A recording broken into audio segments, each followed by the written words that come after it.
in the middle of a quiet first-class cabin, where people believe that civilization and respect always reign.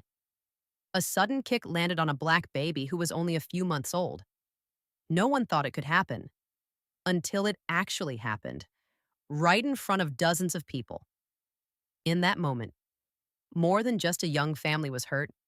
The entire cabin was faced with a choice: stay silent for fear of trouble, or speak up to protect what is right. If it were you, in a closed space, when injustice happened just a few steps away, what would you do? Would you bow your head to avoid trouble, or dare to stand up when a child was hurt? Have you ever wondered, can a small action of yours change a dark night, or light up hope for a family? Please join us in a story where truth, courage, and humanity are tested to the utmost. If you find the story meaningful, please like, share, and subscribe to the channel to spread kindness with me. The cabin lights on Flight 927 glowed a soft amber, the kind of warm tone that made people settle into their seats a little deeper.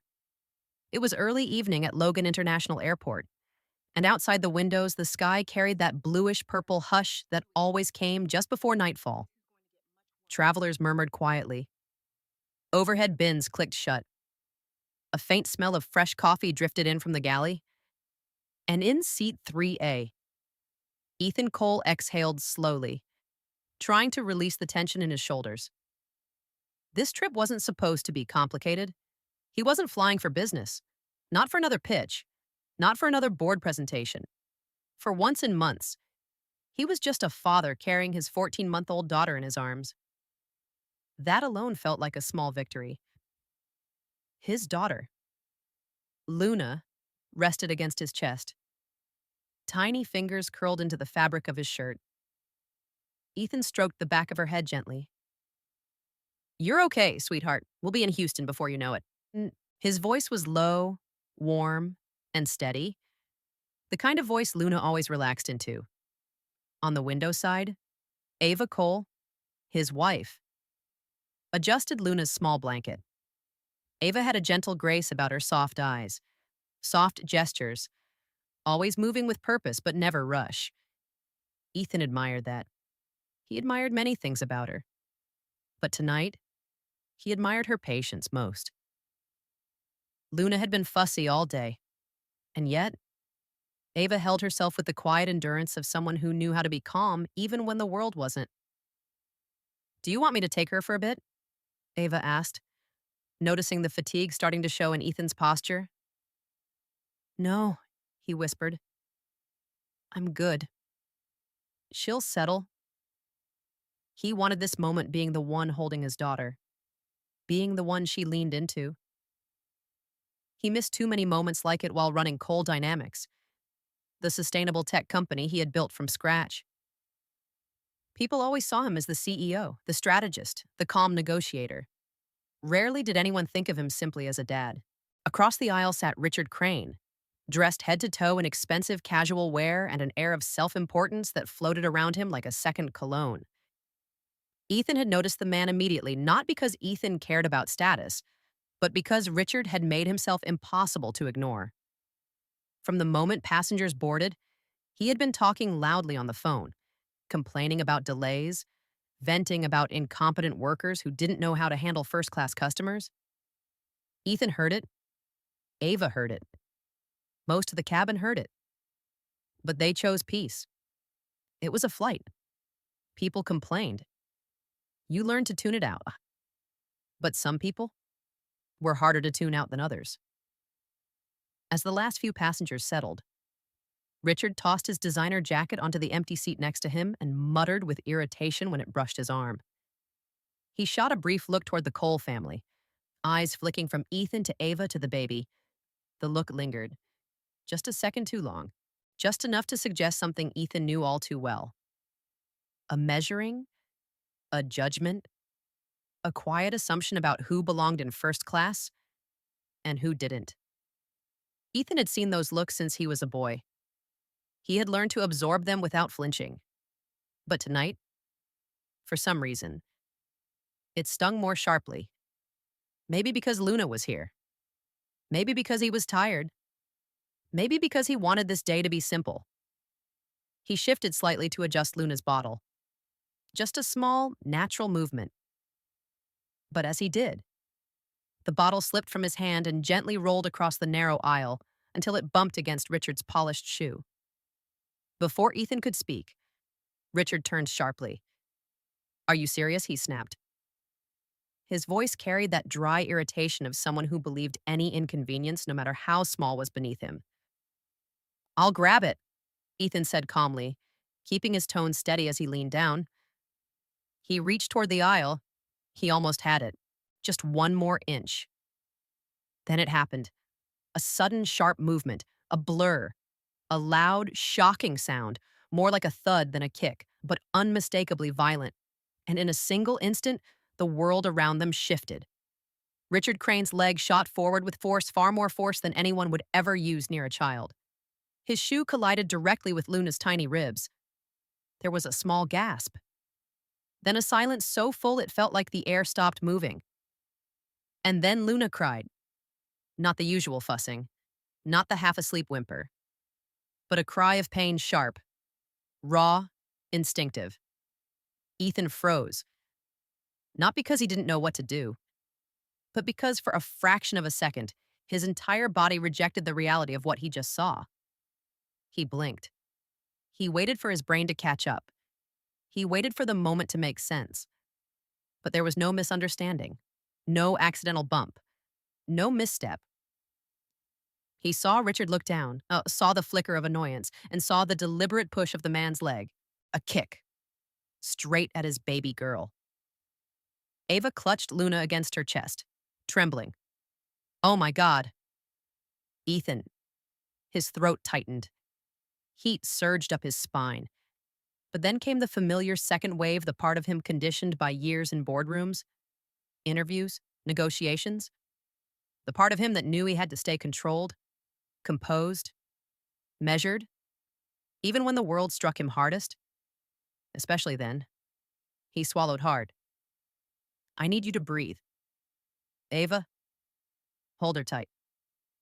But inside him, like something cracked. The sound of Luna's cry drilled into that hidden fault line deep in his chest. Ethan rose slowly, still holding onto his calm because that was the only thing he had left to hold. "Sir," he said quietly, "you kicked my daughter." Richard scoffed. "Oh, please. Your kid shouldn't be crawling into other people's space. Control her." Ethan's hand curled into a fist, not raised, not visible. Just tight enough that he felt his nails bite into his palm. A war raged inside him. He felt the weight of every moment in his life when people assumed he was a threat simply because he was a tall, black man with a strong voice. He felt the responsibility of being a CEO, someone expected to lead with composure. And deeper than both, he felt the primal fear of a father whose child had been hurt. He wanted to shout, wanted to demand answers, wanted to grab Richard by the collar and shake the entitlement out of him. But Luna was still crying, and Ethan knew his daughter needed safety more than she needed vengeance. He inhaled deeply, steadying himself. "You injured a baby," he said, voice low but unwavering. "You can't pretend that didn't happen." Richard leaned back with a smug smirk. "It was a reflex." "Don't be dramatic. Maybe keep your kid out of first class next time." That last line cut deeper than a blade, and Richard knew it. He looked Ethan up and down with a glare that carried decades of inherited judgment. Ethan felt a tremor in the center of his chest, a quiet anger, a weary anger, an old anger. But he didn't break. He wouldn't nod in front of his daughter. A nearby passenger, Marcus Young, turned in his seat, eyes wide. "Man, I saw that. That wasn't a reflex." Richard's eyes narrowed. "You stay out of this." But now the cabin wasn't silent anymore. A murmur rippled through the rows, a tension thick enough to taste.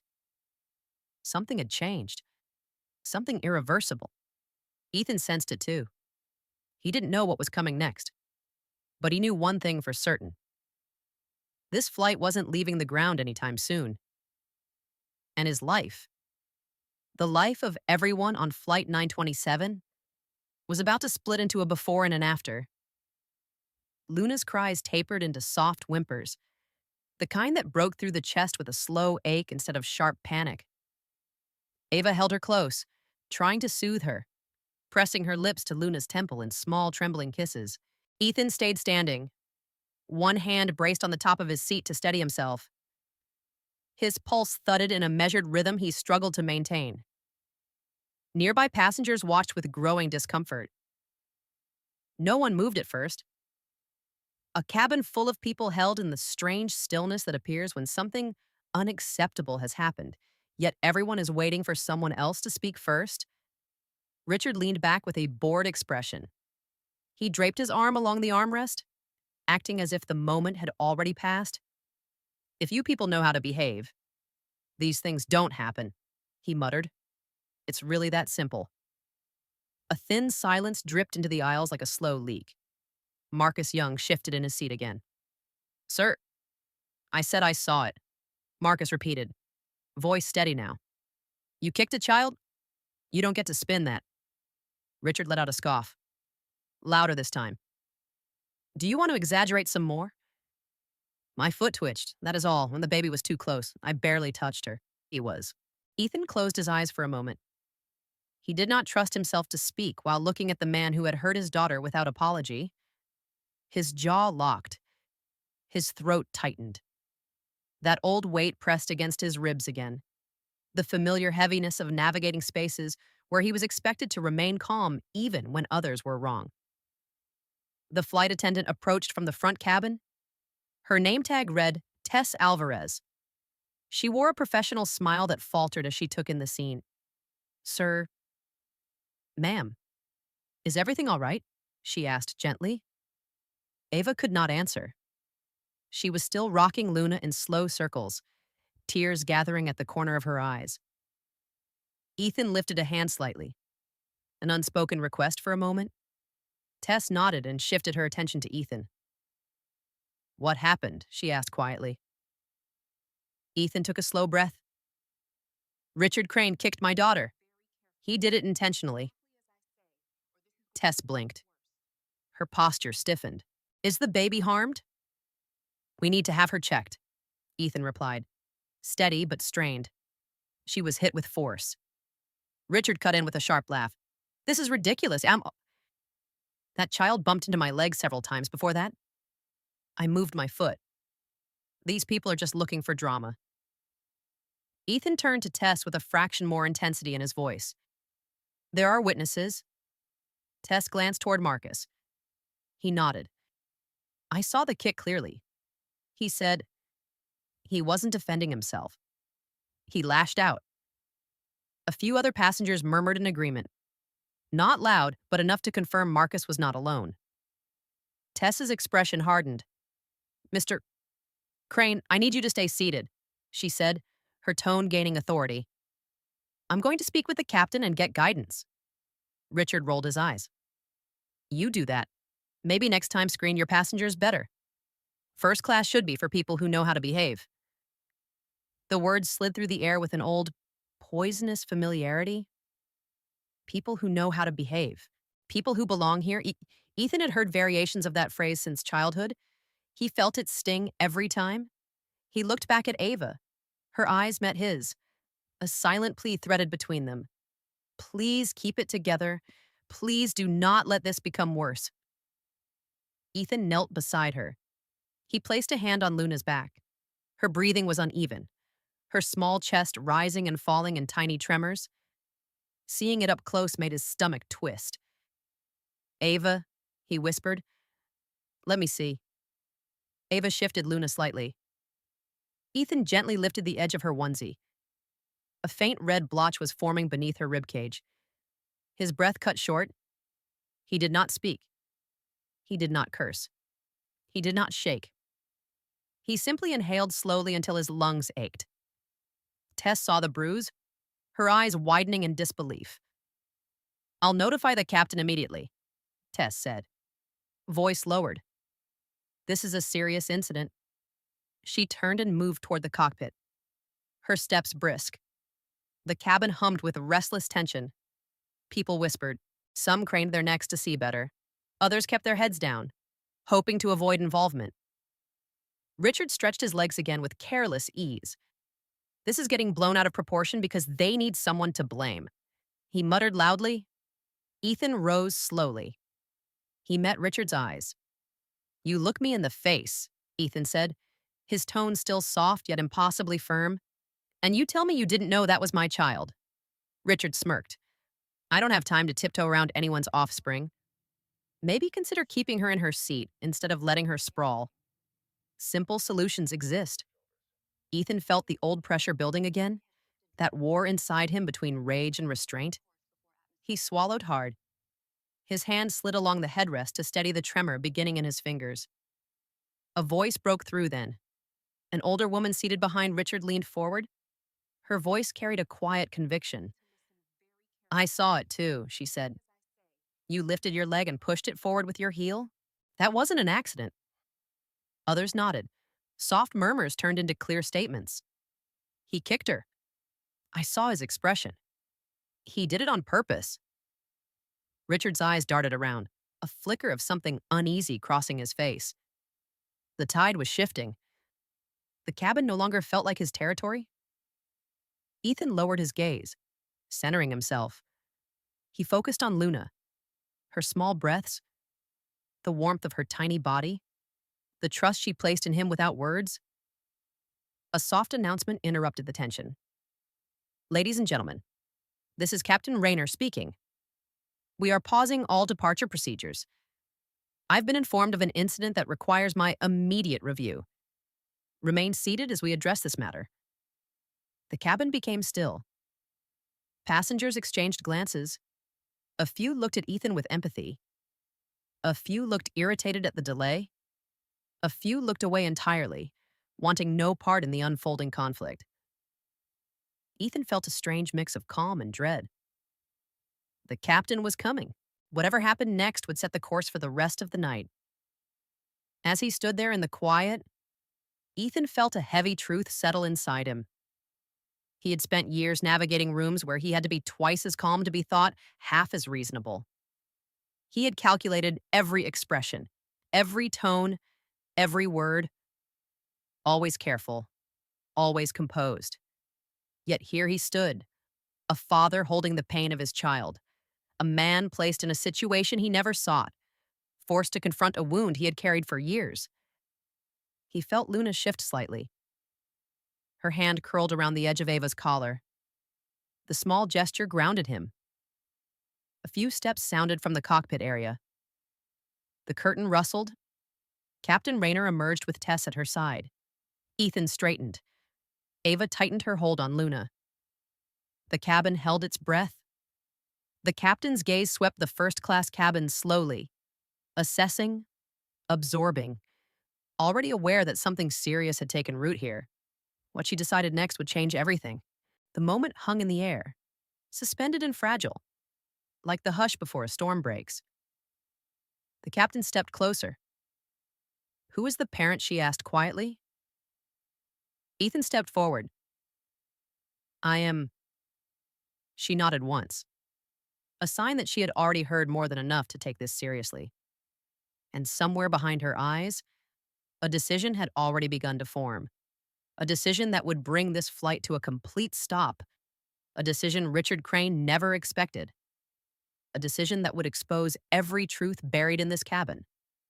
A decision that would ground the entire plane. Captain Raynor stood still for a long moment, her eyes shifting from Ethan to Ava to the small child resting in her mother's arms. There was a gravity about her expression, a quiet understanding that something more than a simple dispute had unfolded here. She did not raise her voice. She did not rush to judgment. Yet the entire cabin felt her presence settle like a steady hand guiding the room back into order. Tell me what happened, she said. Ethan kept his voice controlled. Mr. Crane kicked my daughter. There are witnesses. Richard scoffed loudly, as if the accusation did not deserve serious attention. If we keep entertaining nonsense like this, we will be here all night. Captain Raynor turned to him. Mr. Crane, I will speak with you in a moment. The calm in her tone was not soft. It carried structure, purpose, the kind of calm that did not bend under pressure but made the situation bend around it. Tess stepped forward. Captain, I saw a bruise forming on the child's ribs. It looks recent. A small ripple of alarm moved through the nearby passengers. Someone inhaled sharply. Someone whispered a prayer. Ethan felt his chest tighten again, but he kept his posture steady. Captain Raynor nodded once. I will need to verify the sequence of events. Are there any passengers who witnessed the moment directly for a heartbeat? The cabin waited. People shifted in their seats, unsure whether they wanted to be involved. The brief hesitation spoke of a very human fear, a fear of conflict, a fear of getting caught between right and wrong in a space where everyone wanted the journey to continue. Then a voice came from the middle aisle. I recorded it. It was quiet, almost fragile, but unmistakably clear. Everyone turned. A young woman stood slowly, clutching her phone. Her small frame trembled, but her eyes did not waver. She wore a simple dark sweater, her hair tied loosely at the nape of her neck. Her voice carried a sincerity that made every head turn with full attention. My name is Lily Park. I had my phone out because I was taking pictures of the clouds while we were taxiing. I saw when it happened. I have everything from the moment the bottle rolled to the moment he kicked the baby. Richard's expression changed for the first time. The confidence thinned. A faint tension pulled at the corner of his jaw. Captain Raynor approached Lily slowly. You have a full recording. Lily nodded. Yes, may I see it? Lily unlocked her phone with trembling fingers. Her breath stuttered once, overwhelmed by the attention pressing in on her. But she steadied herself. Ethan watched her with deep gratitude forming behind his ribs. This stranger, someone he had never met, had chosen courage. Lily handed the phone to the captain. The cabin fell into a still hush. People leaned forward slightly without meaning to, drawn by a gravity that pulled everyone toward the same point. Captain Raynor watched the screen carefully. The soft glow illuminated her face, shaping each reaction she held within tight bounds.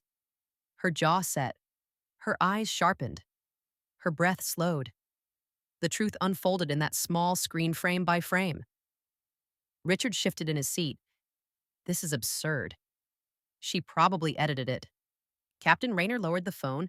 She unlocked the device in front of me. It is not edited.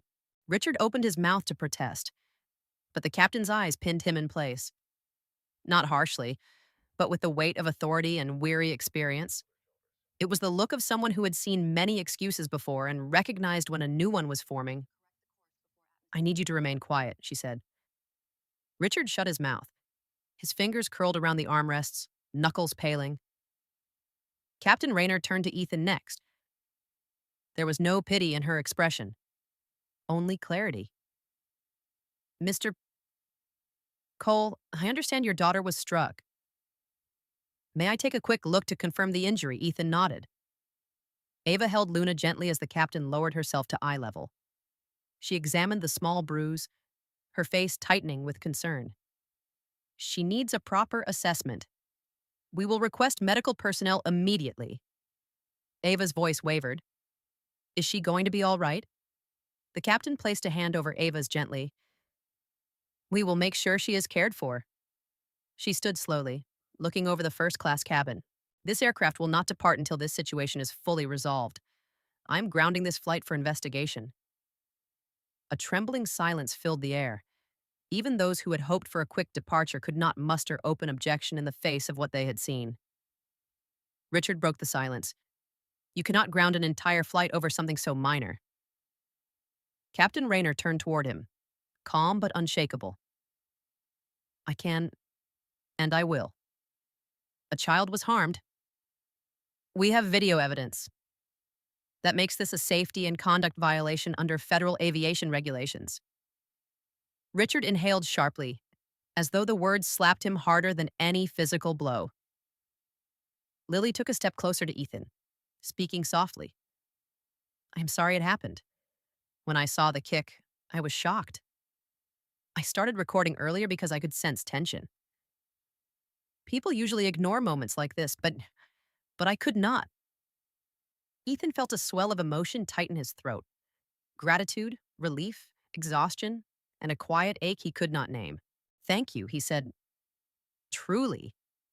Lily looked down and was embarrassed. It was just the right thing to do. A middle-aged man near the bulkhead cleared his throat. I saw him lift his leg, too. She is telling the truth, a younger woman added quietly.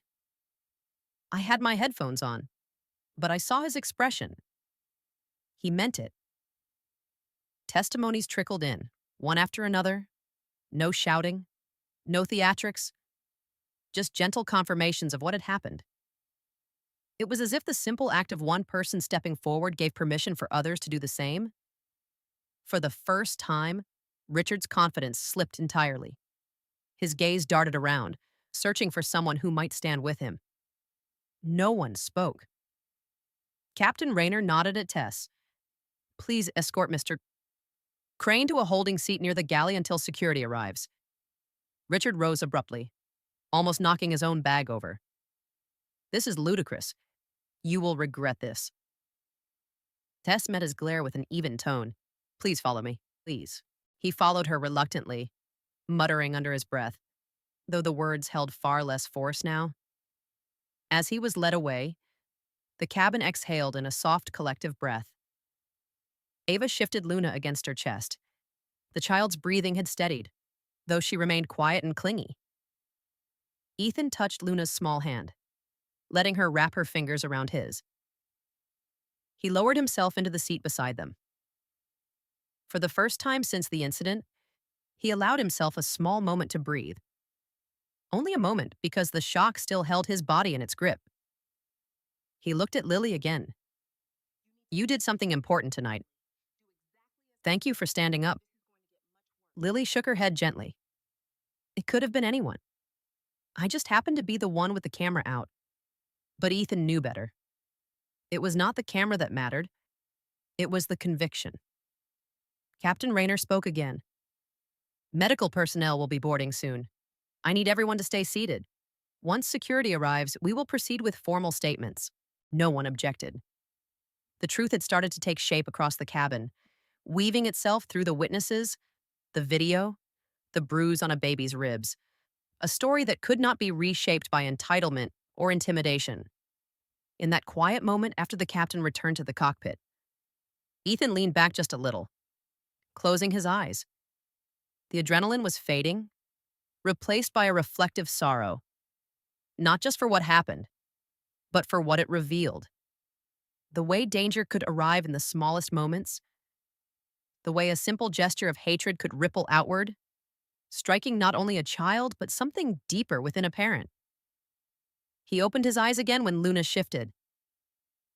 He kissed the top of her head lightly. I am right here, he whispered. And for the first time since the kick, Ethan felt something close to steady. Not calm, not peace, but steady enough to hold on to the next moment.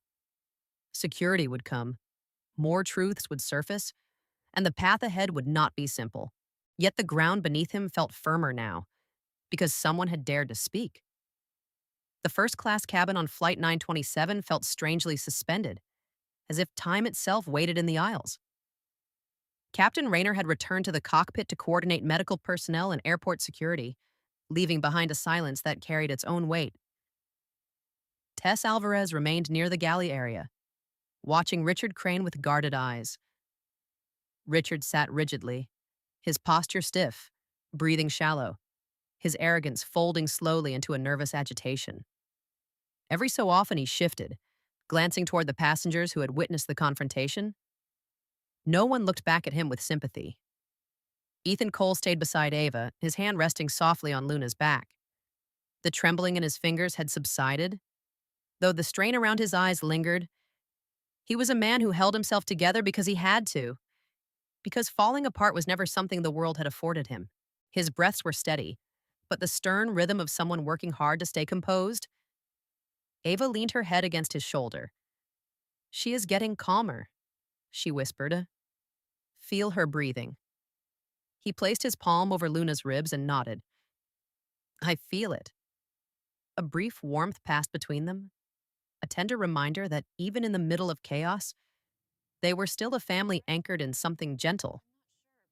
Behind them, Marcus Young watched quietly. Ethan had not spoken much to him yet, but Marcus kept his attention steady, protective even. He cleared his throat softly. Mr. Cole, he said, leaning forward a little. If security asks, I will be clear about what I saw. You are not alone in this.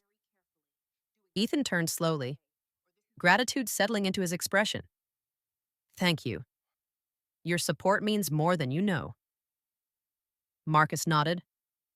People like him are used to getting away with things because folks stay quiet. Not today, across the aisle. Lily Park sat with her hands clasped tightly around her phone. The moment she had spoken earlier still pulsed in her mind. She had stepped out of her comfort zone, something she rarely did. She felt a tremor in her chest. Not from fear now, but from the release of something long bottled up. Courage could shake a person just as much as fear. She looked toward Ethan. I copied the video to a secure folder, so there is no risk of it disappearing. Ethan managed a small smile. You were thinking ahead? I appreciate that. A soft voice came from a few rows back. An older woman with silver hair, the one who had spoken earlier, leaned forward again. Captain Raynor is a fair woman, she said. She will handle this properly. Her reassurance floated gently in the air, reaching Ethan at a moment when his heart felt heavy with conflicting emotions. His logical mind told him everything was under control. His fatherly instincts kept reminding him how fragile Luna had felt in his arms moments ago. A subtle shift moved through the cabin as another flight attendant entered from the rear. His name tag read, Ben Turner. He spoke with Tess in a low voice before walking toward Ethan and Ava. Medical staff are on their way. Ben said, I just wanted to let you know everything is being prioritized. Ava nodded. Thank you.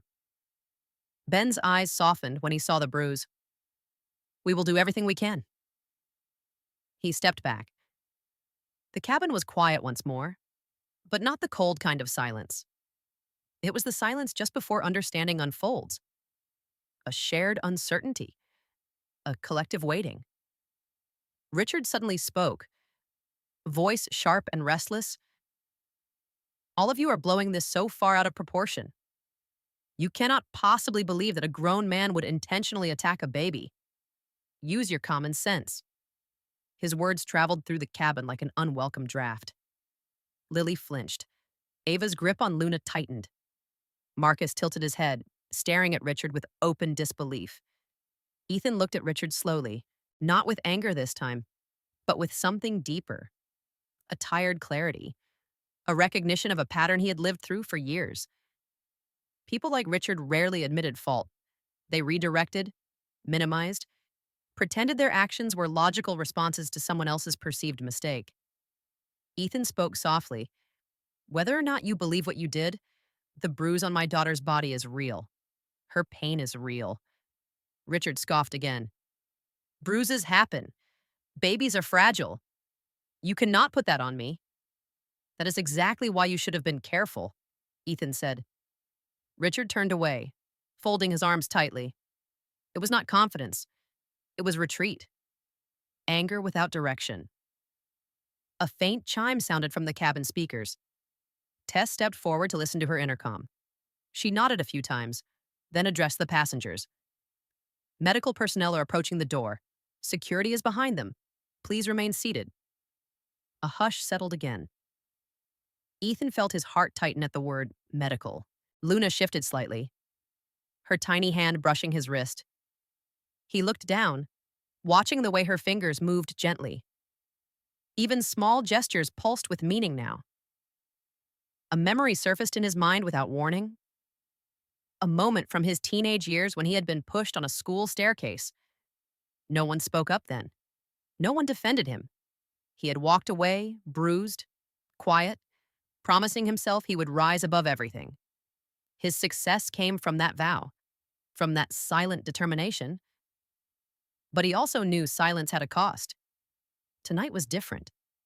People had spoken, people had stood up, and that mattered in ways he was still processing. He whispered to Luna, "You are safe. I promise you." The aircraft door opened with a soft, pressurized sigh. Two paramedics stepped in first, carrying small equipment bags. A security officer followed behind them, posture rigid, observing the cabin with an assessing gaze. Tess guided the paramedics toward Ethan and Ava. Their calm presence filled the area with a functional steadiness. The older paramedic knelt beside Ava. "May I take a look at her?" Ava nodded, transferring Luna carefully into his hands. The paramedic examined the bruise gently, checking her breathing, listening to her heartbeat. Luna whimpered but did not cry. "She should be taken to the terminal clinic," he said. "Nothing life-threatening, but she needs to be monitored." Ethan exhaled slowly, a breath he had been holding tight for minutes. Relief welled up through him. Though concern still shadowed his expression, the security officer stepped forward next. He looked at Ethan with a professional calm. "We will need statements from everyone involved. Once the investigation is complete, we will determine next steps." Richard rose abruptly in his seat. "Are you arresting me?" "Not at this moment," the officer replied. "But you will need to cooperate fully." Richard huffed, shaking his head. "This is ridiculous. All because someone decided to film their imagination." Lily lowered her gaze at the accusation, but Ethan spoke gently. "She told the truth. You would know that if you could look at this situation with honesty." The security officer addressed Richard directly. "Please stay where you are. We will speak with you shortly." Richard sat again, though his movements lacked the confidence he had displayed earlier. The paramedics prepared to escort the family out of the cabin. Ethan lifted Luna gently, supporting her head against his shoulder. Ava held their bag close, her hand resting on Ethan's arm to steady the moment. As they prepared to move, Ethan looked at Lily, Marcus, the older woman, and Ben. There was gratitude in his eyes, quiet but unmistakable. "You helped us," he said. "We will not forget that." No one responded loudly, but they all nodded, understanding that compassion did not need grand gestures to be real. Ethan stepped toward the aisle. Ava followed. Luna rested against him, her breath soft and warm. For the first time since the plane had grounded, Ethan felt something shift inside him. Not peace, but clarity. A sense that truth was beginning to take form, and justice, however slow, was moving in their direction. The movement toward the front of the aircraft felt slow, even though Ethan and Ava walked with careful steps. Luna rested against Ethan's shoulder, her small face turned inward, eyes fluttering in the lingering discomfort of the earlier blow. Each tiny breath she took felt like a reminder of everything that had just happened. A reminder that the world could strike even the smallest among them without warning. Ava touched Luna's back gently. "She is holding on," she whispered. "That is all I need right now." Ethan nodded, his jaw tightening. "We will keep her safe." The paramedics waited near the doorway, speaking quietly with Tess. Ben Turner stood close by, offering directions to the security officer who had just begun gathering statements. The moment they reached the front aisle, Captain Raynor stepped out from the cockpit again. Her presence filled the space in a way that commanded both attention and respect. Her dark uniform was immaculate, her shoulders squared with the calm certainty of someone who had navigated storms in the sky and knew exactly when to intervene. She stopped in front of Ethan and Ava and let her gaze fall to Luna with a softness that contrasted with the gravity of her earlier decisions. "I want you to know," Captain Raynor said, "that what happened to your daughter is not being dismissed. I watched the video myself. I saw the behavior. And I will not allow this aircraft to leave the ground until proper steps are taken." Her words carried a quiet strength, a firmness that did not rely on raised voices, but on a moral compass pointed unwaveringly toward truth. Ethan held her gaze. "Thank you for taking this seriously." "It is my responsibility," she replied, "and it is the right thing to do." Behind her, Tess and Ben exchanged a small look of relief, as if reassured by the captain's clarity. Ava shifted Luna in her arms just a little. The child stirred, whimpering softly. Captain Raynor reached out one careful hand. "May I?" she asked. Ava nodded. The captain touched Luna's back with thoughtful gentleness. It was not the touch of someone gathering evidence. It was the touch of someone who understood pain and understood the weight of protecting someone who couldn't protect themselves. "Sweet little one," she murmured, almost to herself. "You deserved better than this." Ethan felt something tighten in his chest, not from fear now, but from the relief of being treated with humanity. Too often, he had been met with suspicion first, compassion second. It meant more than he could say that the captain had chosen the opposite. The paramedic approached again. "Captain, we need to escort them to the terminal clinic." Captain Raynor nodded. "Of course, but give me one moment." She turned her attention toward the cabin. The air shifted around her, as though the entire aircraft leaned in to listen. "I need everyone to understand this clearly," she said, her voice carrying through the rows with a quiet authority. "We have an incident involving a child.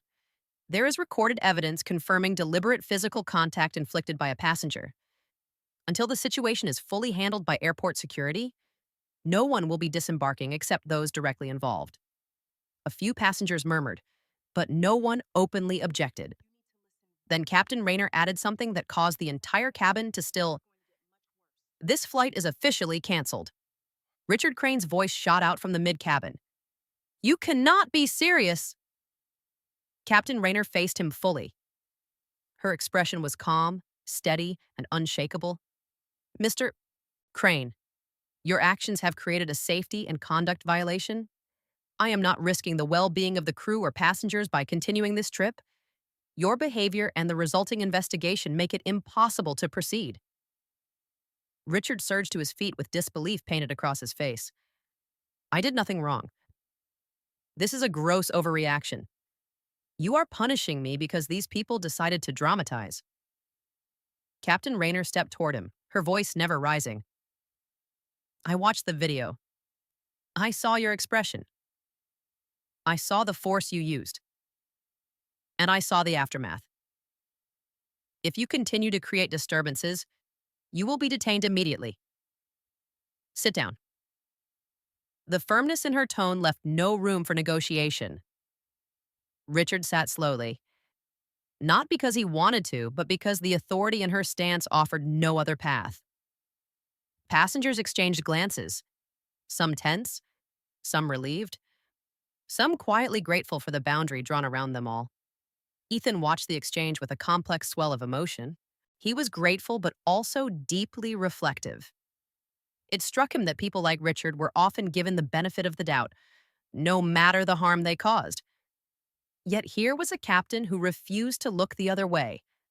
A captain who did not flinch at the truth even when it created inconvenience, delay, frustration, or chaos.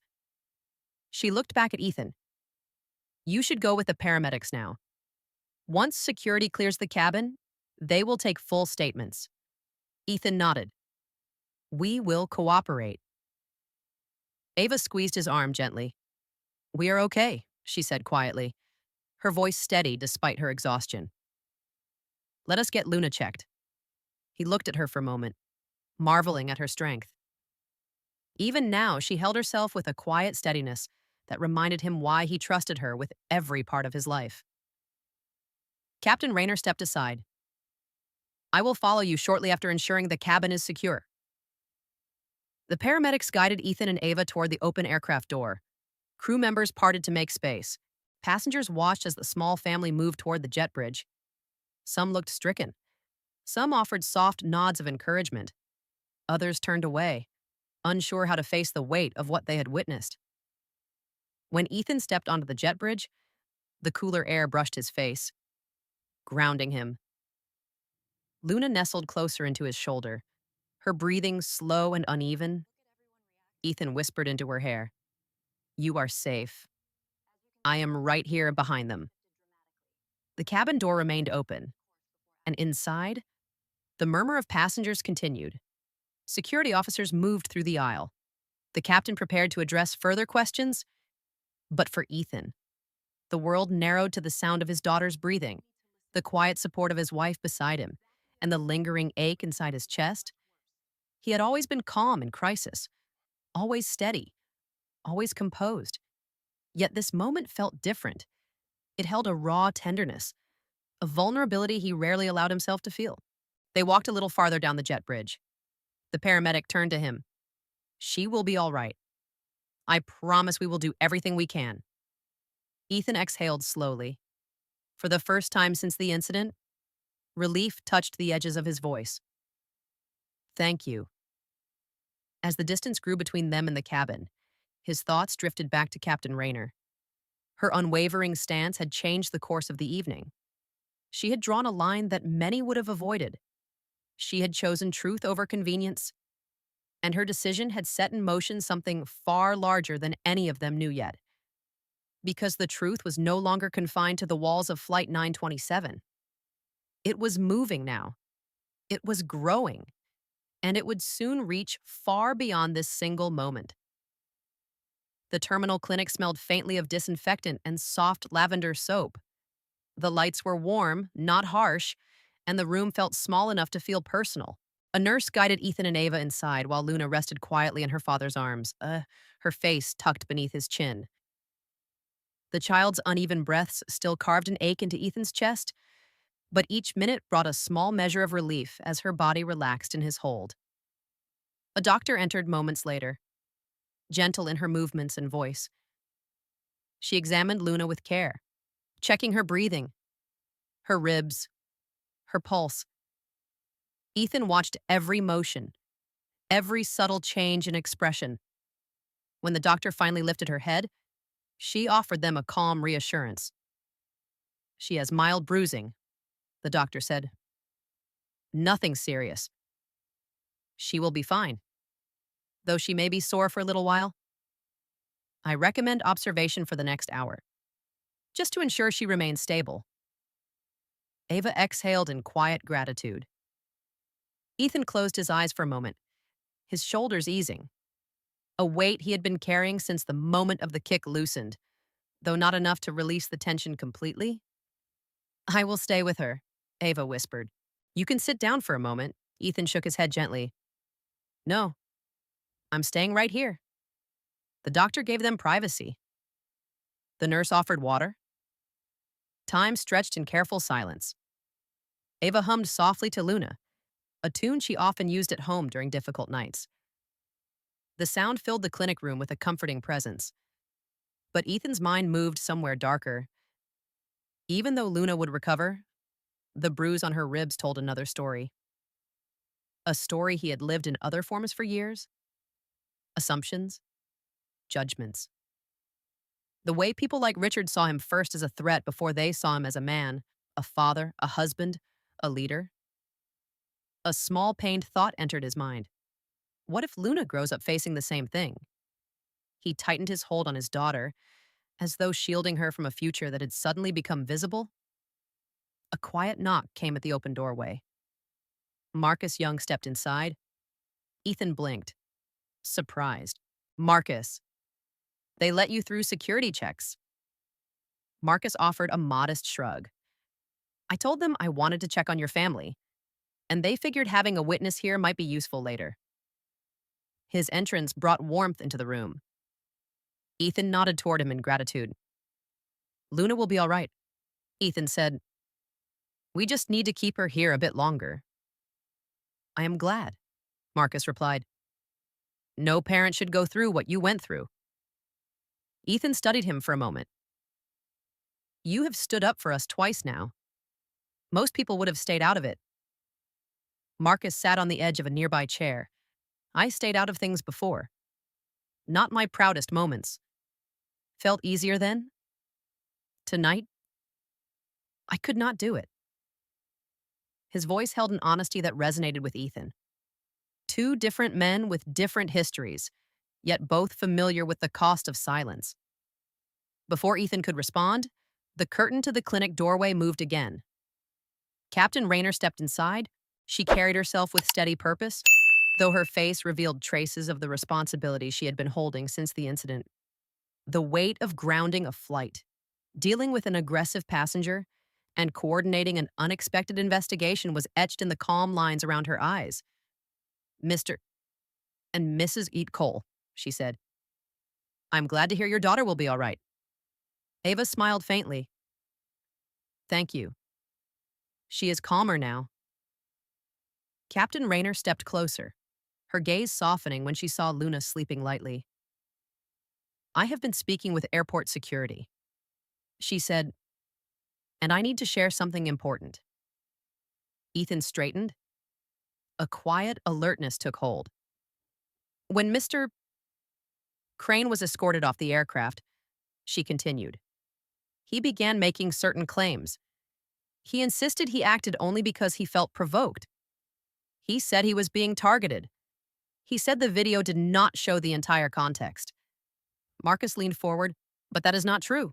But that, I know, the captain replied, but people like him often believe the world bends the way they command. He is used to being in control. Ethan listened, a slow heaviness building beneath his ribs. Captain Raynor continued. He has already contacted his legal team. They are waiting outside the restricted area.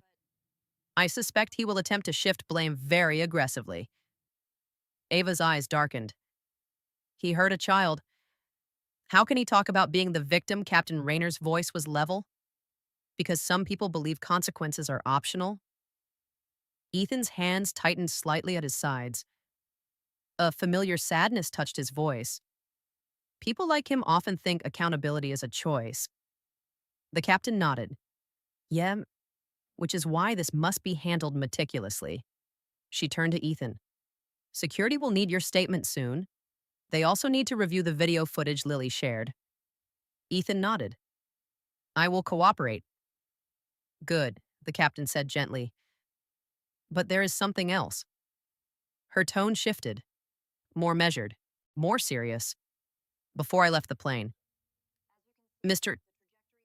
Crane said something very concerning. He stated that he knew influential people and that this investigation would inconvenience the wrong ones. He implied others might support his narrative. Ava's breath caught. Is he threatening you? Captain Raynor shook her head. No. But he is hinting at a defense strategy. He will claim he acted in self-defense, that your daughter startled him, that he was reacting instinctively.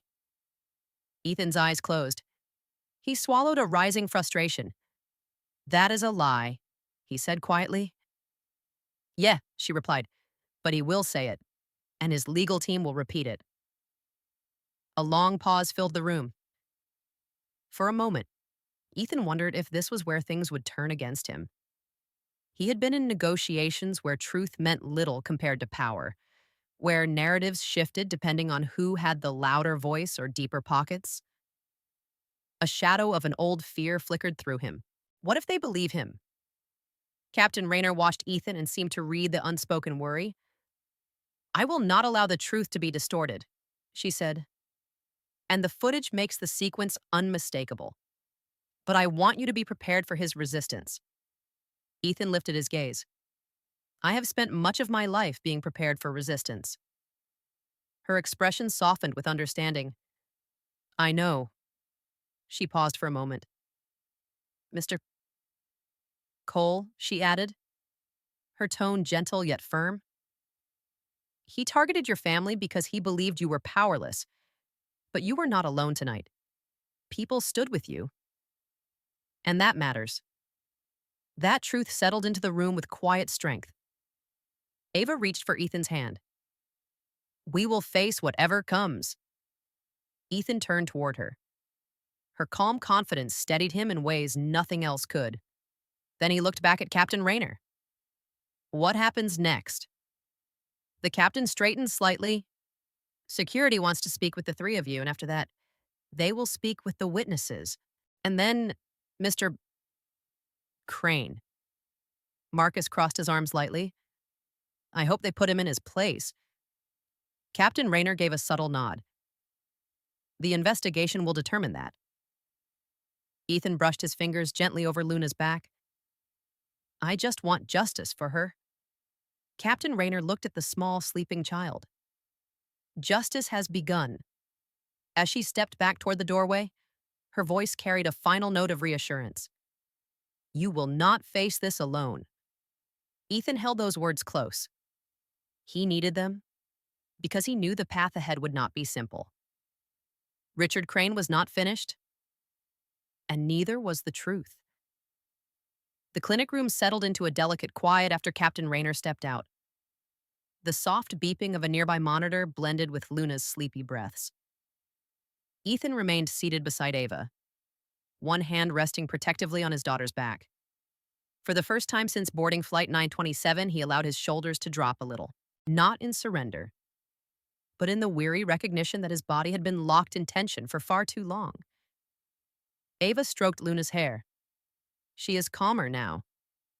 Look at her breathing. Ethan nodded. I see it? But his voice carried something else beneath the reassurance. Something pulled from a deeper, older place within him. Marcus leaned back in the chair across from them, arms crossed loosely as he watched the couple. Security seems serious about handling this. That gives me some hope. It gives me hope, too, Ava said quietly. Ethan did not respond. He was staring at the far wall as if something beyond it called to him. A memory flickered behind his eyes, a heaviness settling into his chest that Marcus seemed to notice. You all right, Marcus asked gently. Ethan's gaze shifted back to Marcus, though it took a moment before he spoke. The words came slowly, pulled from a place he rarely exposed. When I was 13, Ethan began. I was walking home from school. There was a grocery store along the route. I stopped to buy a snack. Harmless. Ordinary. He paused, except the store clerk thought I was trying to steal something. Ava reached for his hand. Ethan accepted the touch, grounding himself. They grabbed my backpack. He continued, dumped everything on the floor, pushed me into a shelf so hard I bruised my ribs. I kept saying I did not take anything. They would not listen.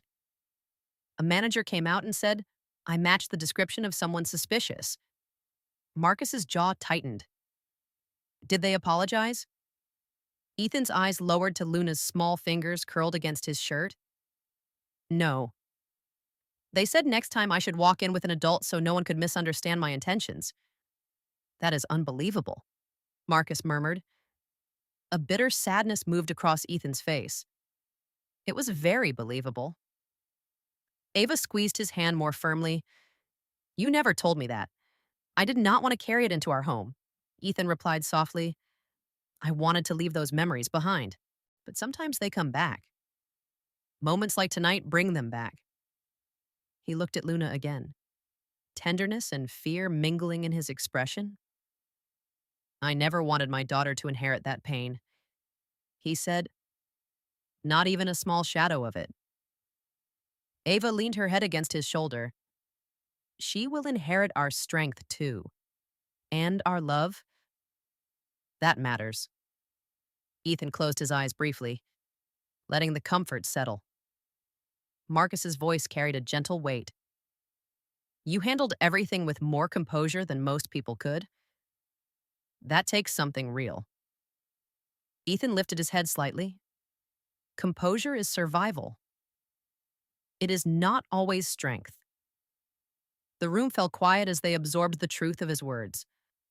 The memory lingered in the air like a soft echo, neither loud nor dramatic, just real.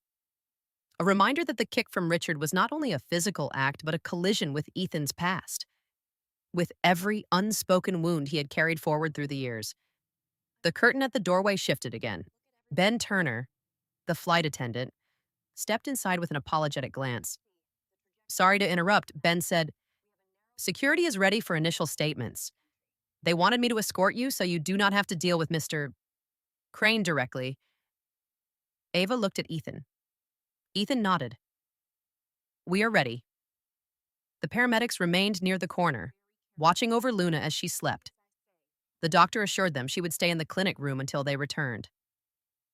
Ethan lowered Luna into Ava's arms gently before settling her in a small bassinet the nurse had brought in moments earlier. The sight of her resting peacefully eased something deep inside him. Stay close, Ava whispered. I'm not going anywhere, Ethan replied. Ben guided Ethan and Marcus down a short hallway. Security had set up a small interview area near the clinic, separate from other passengers to avoid unnecessary tension. The security officer from earlier waited behind a modest desk, his demeanor professional but not unkind. Mr. Cole, he said with a nod. Thank you for cooperating. Ethan sat, his posture straight, his voice steady. I want to make sure the report reflects exactly what happened. It will, the officer replied. Let us begin. Ethan recounted everything. The bottle rolling, Richard's irritation, the deliberate kick, Luna's cry, the witnesses stepping forward, Lily's recording, Captain Raynor grounding the flight. The officer took notes with careful precision. After Ethan finished, Marcus gave his own statement. His recollection aligned perfectly, each detail supporting the truth Ethan had spoken. When Marcus finished, the officer closed his notebook. Your testimony is consistent with the video and with other passengers' statements. He said, we will be taking Mr. Crane's statement next. A distant, muffled voice echoed somewhere down the hall. Richard Crane was already raising his voice, shouting something angry and heated at someone who sounded like legal counsel. The officer sighed quietly. It may take a while. Ethan stood. I am more concerned about my daughter than the time. And that is understandable. The officer said. Ben returned to escort them back to the clinic. Ethan walked beside Marcus, his steps measured, purposefully calm. You did good in there, Marcus said. Straightforward, clear. Ethan let out a quiet breath. I just want the truth to hold. It will, Marcus assured him. When they re-entered the clinic, Ava was sitting close to Luna, whispering something tender. The child slept peacefully, her small chest rising and falling in even motion. Ethan approached them, his fingers brushing Ava's shoulder. She is resting well, Ava said in a soft tone. The tension eased in Ethan's chest, just slightly. It was enough to breathe. Ben lingered near the doorway, looking hesitant. Mr. Cole. Captain Raynor asked if you could meet her briefly once your daughter wakes. She wants to keep you updated on how the investigation is progressing. Of course, Ethan replied. And Mr. Young, Ben added, turning to Marcus. She asked to speak with you as well. Marcus nodded. No problem. Ben stepped out, closing the curtain softly behind him. Ethan returned to the chair beside Ava and rested a hand on Luna's blanket. The quiet moments stretched in gentle waves. The earlier intensity had not vanished, but it no longer consumed the room. Ava whispered. How are you holding up? Ethan considered the question before answering. I am holding on. That is enough for today. She leaned into him. It is enough. He looked at Luna again, her small body still and safe. A soft determination settled in his chest. Whatever came next, whatever Richard attempted, whatever legal storm approached, Ethan would meet it standing, not only for himself, for his daughter. The clinic lights dimmed slightly as the nurse adjusted the settings near Luna's crib.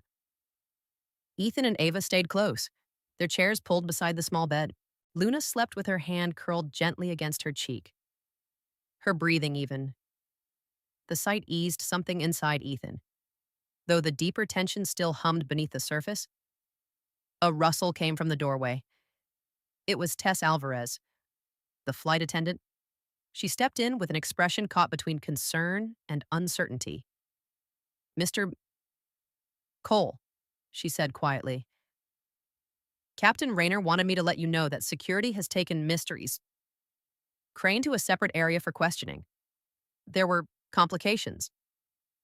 Ethan lifted his head. What kind of complications? Tess hesitated, as if choosing her words carefully. He became very argumentative. His attorney arrived. They demanded access to statements and claimed this was an overreaction. Ava shook her head slowly. He kicked a child. How is that an overreaction? Tess exhaled softly. His legal team is already trying to reshape the narrative. They are insisting he acted out of self-defense because the baby startled him. They are saying the video does not show what happened before the kick. Marcus let out a quiet sigh. They are trying to spin it. Tess nodded. Yes, and they are doing it loudly. Ethan's jaw tightened.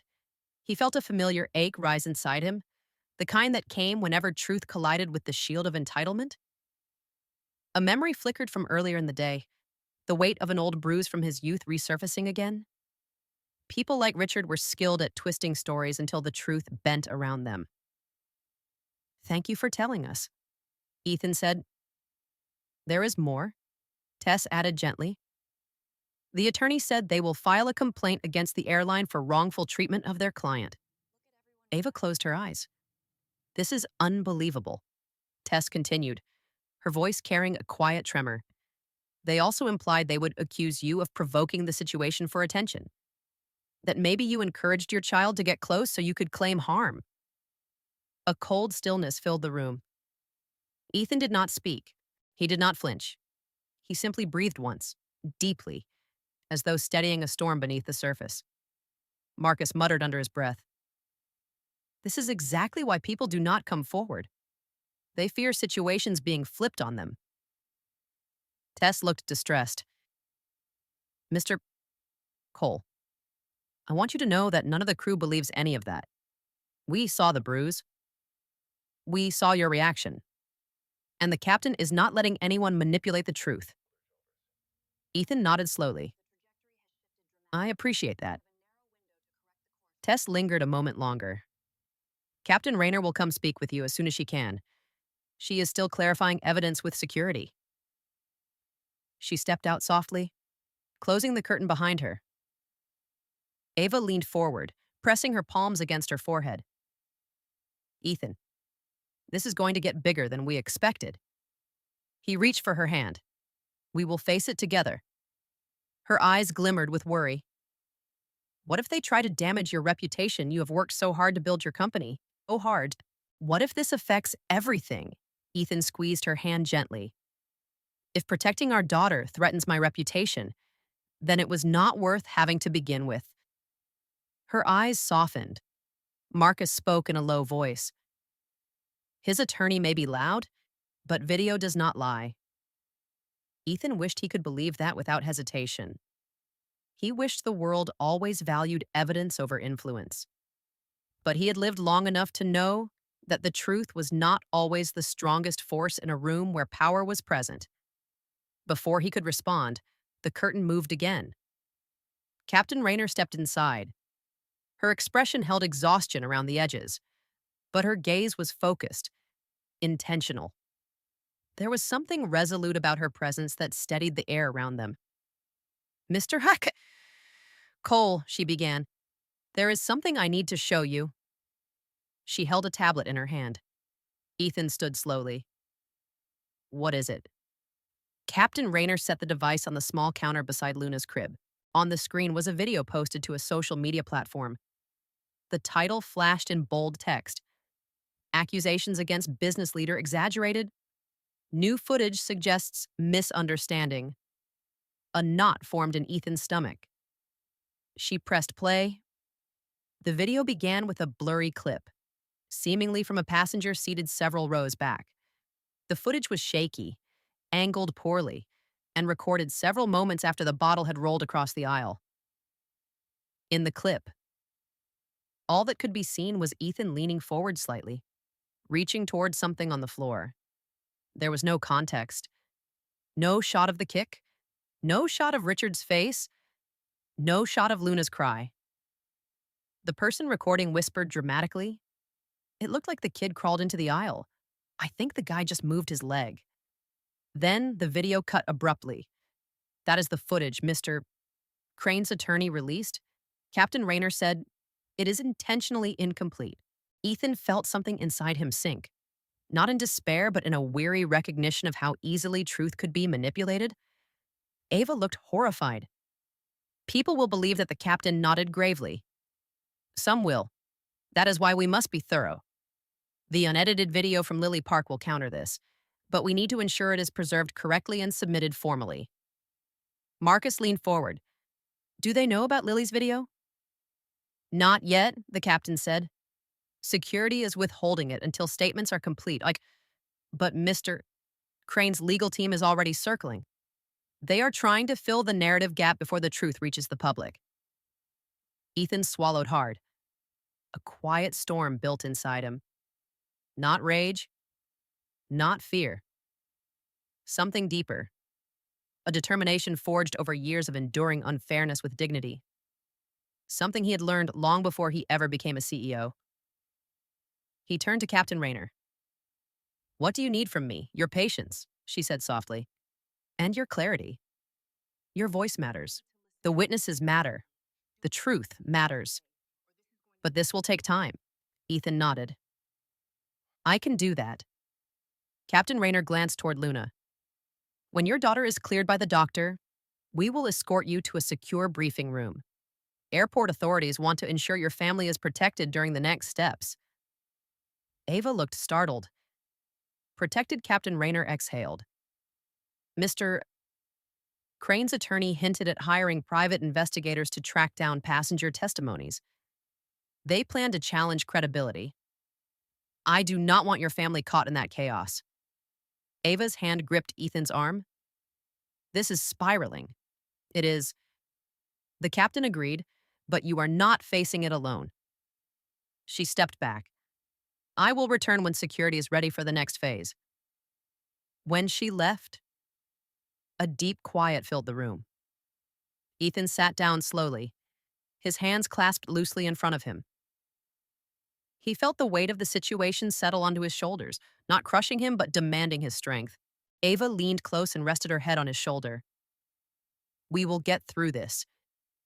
Ethan looked at Luna, sleeping peacefully, unaware of the storm swirling around her. "We will," he whispered. "For her." He reached out, touching her small hand gently. She curled her fingers around his, and something inside Ethan steadied. Truth had been twisted. Narratives were shifting, but his purpose remained unchanged. He would not be silent.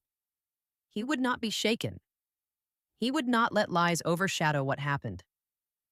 For tonight, the world outside might distort the truth, but he would stand in the center of it, anchored by the very reason he fought it all: his family. The clinic room settled into a thoughtful quiet after Captain Raynor left. Ethan sat with his hands clasped, watching his daughter breathe with the gentle rhythm only children possess. Luna's tiny chest rose and fell in a peaceful pattern, unaware of the turbulence unfolding outside the safety of her crib. Ava rested her forehead against Ethan's shoulder for a moment. "Everything feels unreal," she murmured. "Like this should not be happening to us." Ethan reached for her hand. "It is happening to us, but it is not breaking us." She nodded softly, though her eyes revealed the toll the long ordeal had carved into her spirit. Marcus Young remained seated nearby, scrolling through his phone with a troubled frown. His eyes widened suddenly. "Ethan," he said, "you need to see this." Ethan turned slightly. "What is it?" Marcus handed him the phone. A news clip was already circulating online. It was not Lily's video, nor the airline's official statement. It was the incomplete video Richard's attorney had released. A polished narration had been added over the shaky footage, twisting the story further. A respected news commentator spoke with confident authority. Sources suggest that the incident on Flight 927 may have been exaggerated. Early video footage indicates the child moved into the aisle unexpectedly, causing a startled reaction from the passenger. There is no evidence of malicious intent. Ethan felt something tighten in his chest. He forced himself to breathe slowly, but the weight of the misrepresentation pressed heavily on his ribs. Marcus pointed at the screen. Look at the comments. People are already taking sides. The comment section scrolled endlessly. Some users expressed sympathy for the child. Others dismissed the situation as attention seeking. A few accused Ethan of leveraging race to create drama. The quickness of judgment stung, even though he had expected it. Ava leaned closer. This is what they wanted. This confusion. This shadow over the truth. Ethan's voice was low. They are framing the narrative before the truth has a chance to stand. Marcus shook his head. This is why the world feels so loud. People pick the version that fits their comfort. Ethan looked at him, his eyes reflecting a quiet sorrow. Comfort often matters more than truth. A new notification appeared on Marcus's phone. He inhaled sharply. Here it is, the full video. It was Lily's upload. Security approval was not yet official, but someone had obtained access to her original recording and posted it anonymously. The caption read, "This is the truth. Protect this family." The footage began. The bottle rolling. Richard's irritated expression. The clear moment when he lifted his leg and struck. Luna's cry.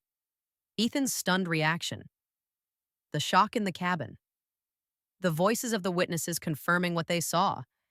The world saw it now. Raw, unfiltered, unavoidable. Ava covered her mouth, tears gathering at the edges of her eyes. It is all there, she whispered. Every painful second. Ethan watched the screen, his own face appearing briefly in the footage. Calm, controlled, fighting to maintain dignity as his child cried. Marcus nodded. This will change everything. A quiet knock interrupted the moment. Lily Park stepped inside hesitantly, clutching her hands together. She had been escorted by airport staff who realized Ethan might need to speak with her. Is she all right? Lily asked softly, gazing at Luna. Ethan nodded gently. She is stable now. Thank you. Lily let out a sigh of relief. I've been so worried. You both looked terrified when they took her to the clinic. We were, Ava said, her voice tender. It means a lot that you came. Lily shifted nervously. I also came because the video was leaked. My version. Ethan nodded. We saw it. I did not post it publicly. Lily said quickly. I submitted it to security just like they asked. But someone must have copied it. It is spreading everywhere. Ethan held her gaze calmly. It is all right. The truth should be seen. Her shoulders slumped with relief. I was scared you would think I betrayed your trust. You protected us, Ethan said. You did something brave when you did not have to. Her eyes softened. I could not watch a lie take root. Marcus nodded firmly. Good. Because his legal team is trying hard to water that lie. A moment of silence settled among them. Not the heavy kind from earlier, but something more reflective. Something growing. Ethan's phone buzzed. A notification. Then another. And another. Ava's phone vibrated as well. Marcus glanced at his own screen. The video is going viral. Ethan opened the first message. Then the second. Then the third. Dozens of messages poured into his inbox. Friends, colleagues, employees, strangers. The words appeared in a steady stream. We saw the video. We stand with you. We support you. This is unacceptable. Your daughter deserves justice. Ava looked at her phone with trembling hands. People are sending prayers. Mothers, fathers, families who know what this fear feels like. Lily stepped closer. More people are sharing it. People who were not even on the flight. They are saying this cannot be ignored. Marcus held up his phone again. Look at this. Celebrities are reposting it. Activists, public figures. It is blowing up.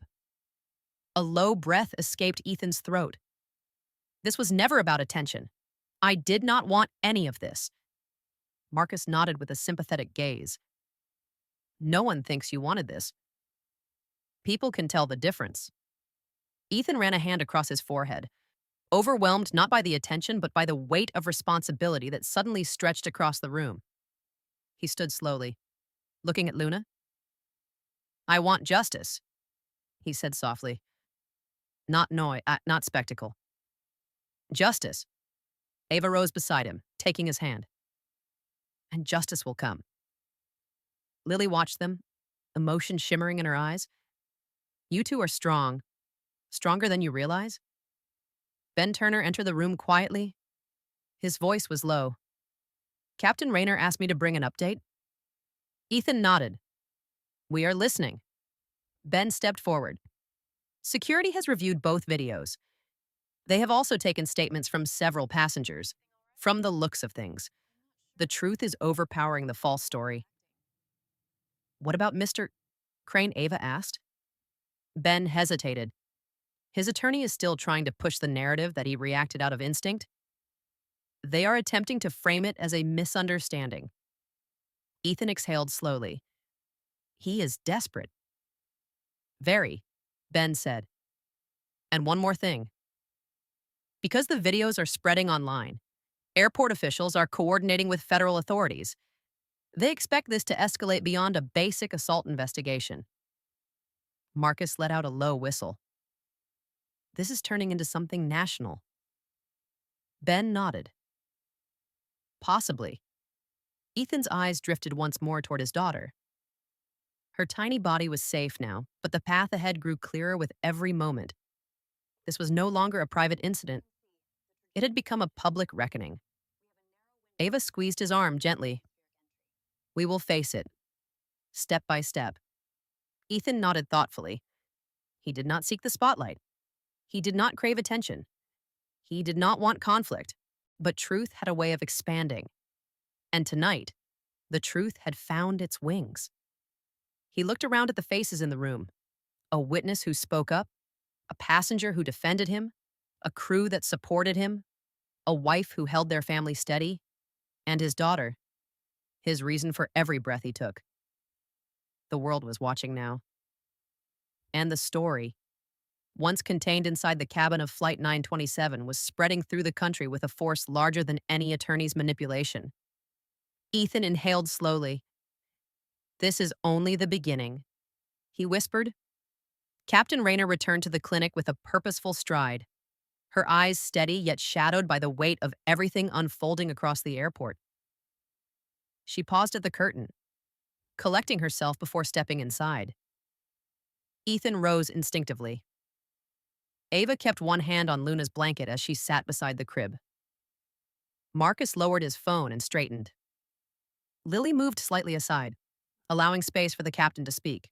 We need to talk, Captain Raynor said softly. Her voice carried a quiet seriousness that made the room still. What happened? Ethan asked. The captain exhaled. Mr.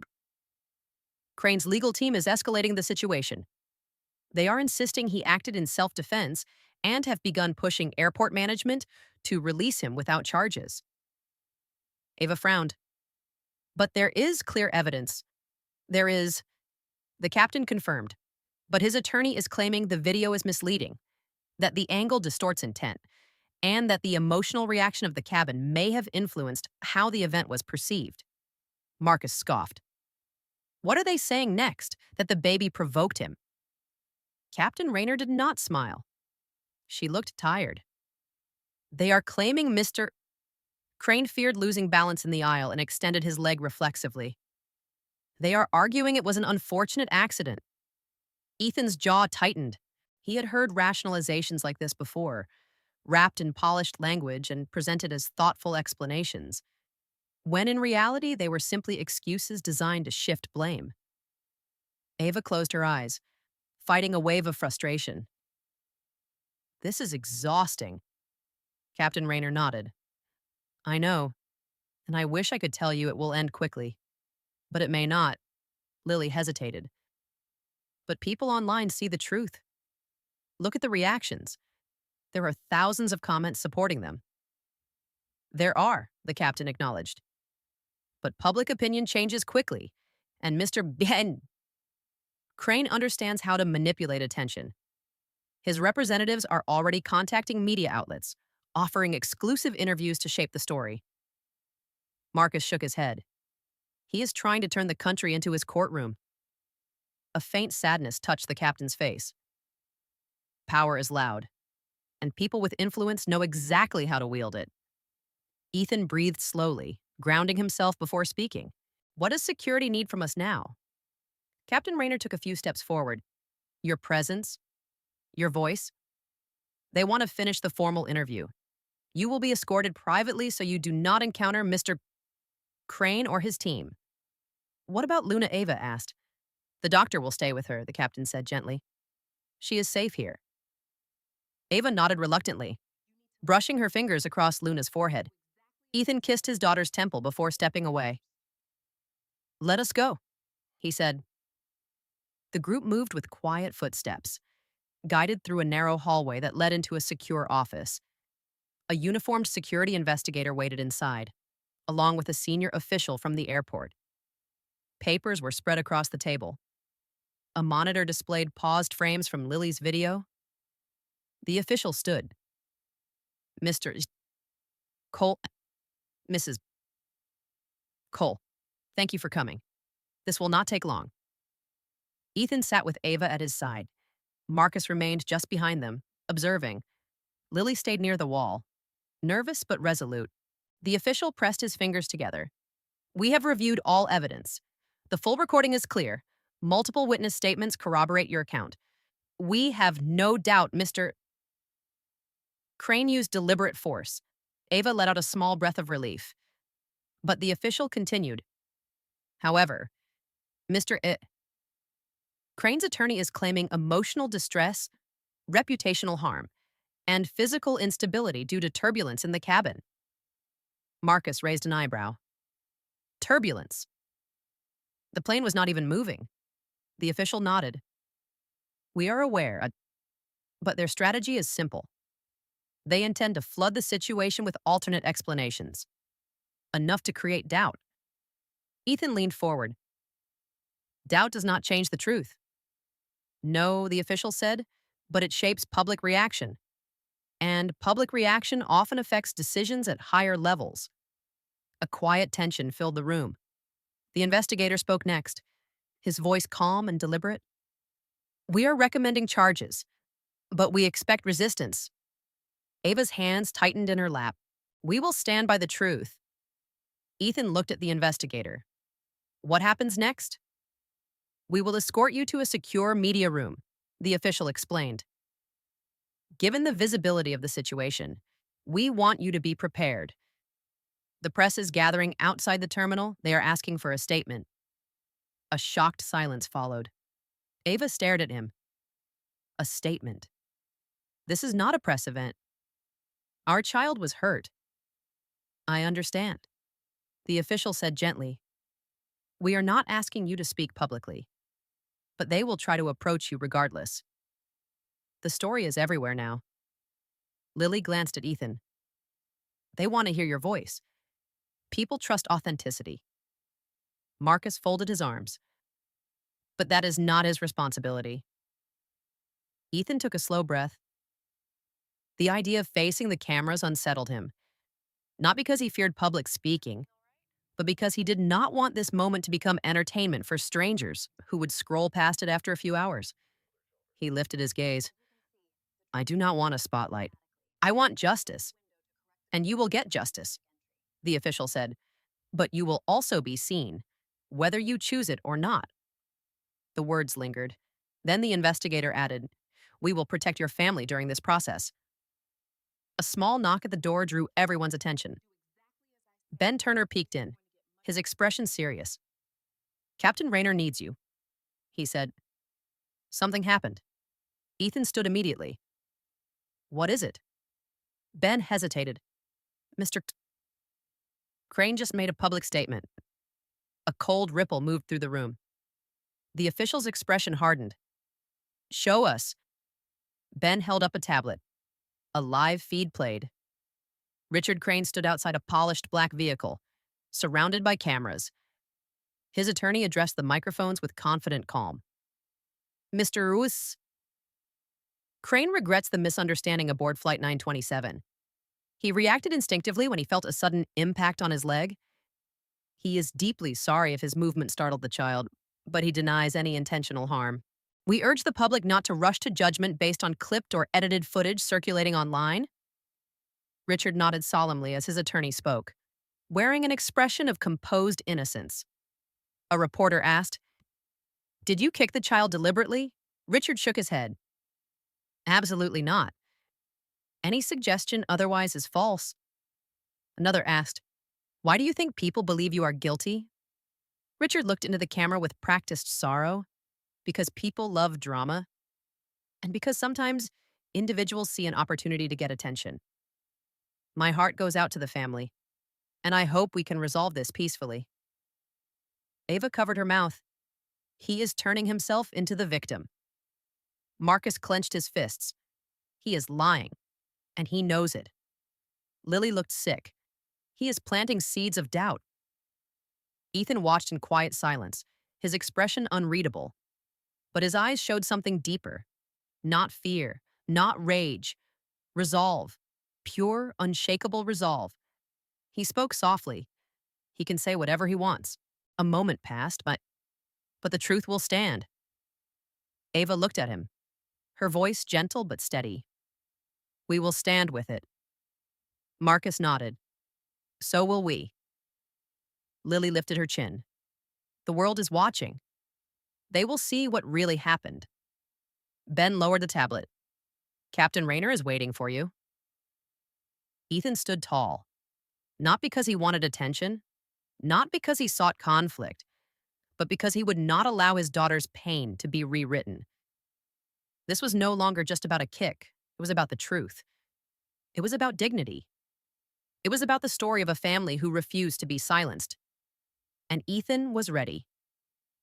Ben Turner guided Ethan, Ava, Marcus, and Lily through a staff hallway that cut behind several closed airport offices. The lights overhead hummed softly, casting a warm glow along the quiet corridor. Every step carried a sense of building tension, the kind that gathered when something important waited ahead. Ava stayed close to Ethan, her hand tracing gentle circles against the back of his arm. Her expression was calm, but inside, her heart fluttered with worry. Luna remained asleep in the clinic with the doctor and nurse, stable and monitored. Ethan had kissed her before leaving, whispering a promise that he would return soon. The memory steadied him now. Ben stopped at a door marked Conference 2. Captain Raynor is inside. He said, Security has cleared the space. No press, no attorneys, just trusted staff and airport officials. He opened the door. Captain Raynor stood near the center of the room, her posture poised, her eyes sharp with determination. Several airport officials sat around a large table. A screen mounted on the wall displayed paused video frames from the incident, including clear shots of the kick. The captain nodded toward Ethan. Thank you for coming. Ethan stepped forward. We are ready. She motioned for everyone to sit. The tension in the room felt dense, but not hostile. It was the weight of truth preparing to be set in motion. Once they settled, the senior security officer began. We wanted to meet privately to review the full evidence and discuss next steps before any official statements are made. Ethan leaned forward slightly. Ava folded her hands in her lap. Marcus and Lily sat to their right, both alert. The officer clicked a button on a small device. Lily's video played again, this time on a larger screen. The image was clear. The kick. The sound of Luna's cry. The shock spreading through the cabin. Ethan's stunned expression. No edits, no commentary, no distortion, just truth. The room fell into a quiet reverence as the video concluded. Captain Raynor broke the silence. Her voice was measured, steady.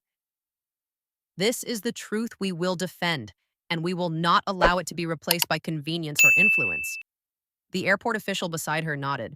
However, we also need to prepare for the counter narrative already in motion. Mr. Crane's attorney has begun communicating with media outlets. They are attempting to reframe the story before the full investigation is complete. Ava's face tightened. How can people twist something so clear? The official sighed. Perception can be shaped quickly when the wrong people push hard enough. Marcus spoke with frustration edging his tone. But the truth is right here. How could anyone argue with this? The official looked at him. You would be surprised how many people believe the first version they hear, or the version that least challenges their worldview. The room absorbed that heavy fact. Ethan finally spoke, his voice low but steady. So what do you need from us? Captain Raynor took a step forward. Your clarity, your composure, and your willingness to speak from the heart if you choose to make a public statement. Ava blinked. You think a public statement is necessary? The captain nodded gently.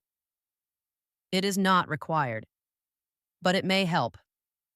Right now, the world is hearing two different stories. One honest, one crafted, and the separation between them is growing. Lily shifted in her seat. People trust authenticity. They want to see the people affected. They want to hear your voice. Ethan sat in silence for a moment, eyes fixed on the tabletop. He had given speeches before, stood on stages, led teams, guided corporations through storms, but this was different. This was not about strategy or business or public reputation. This was about his child, his family, his truth.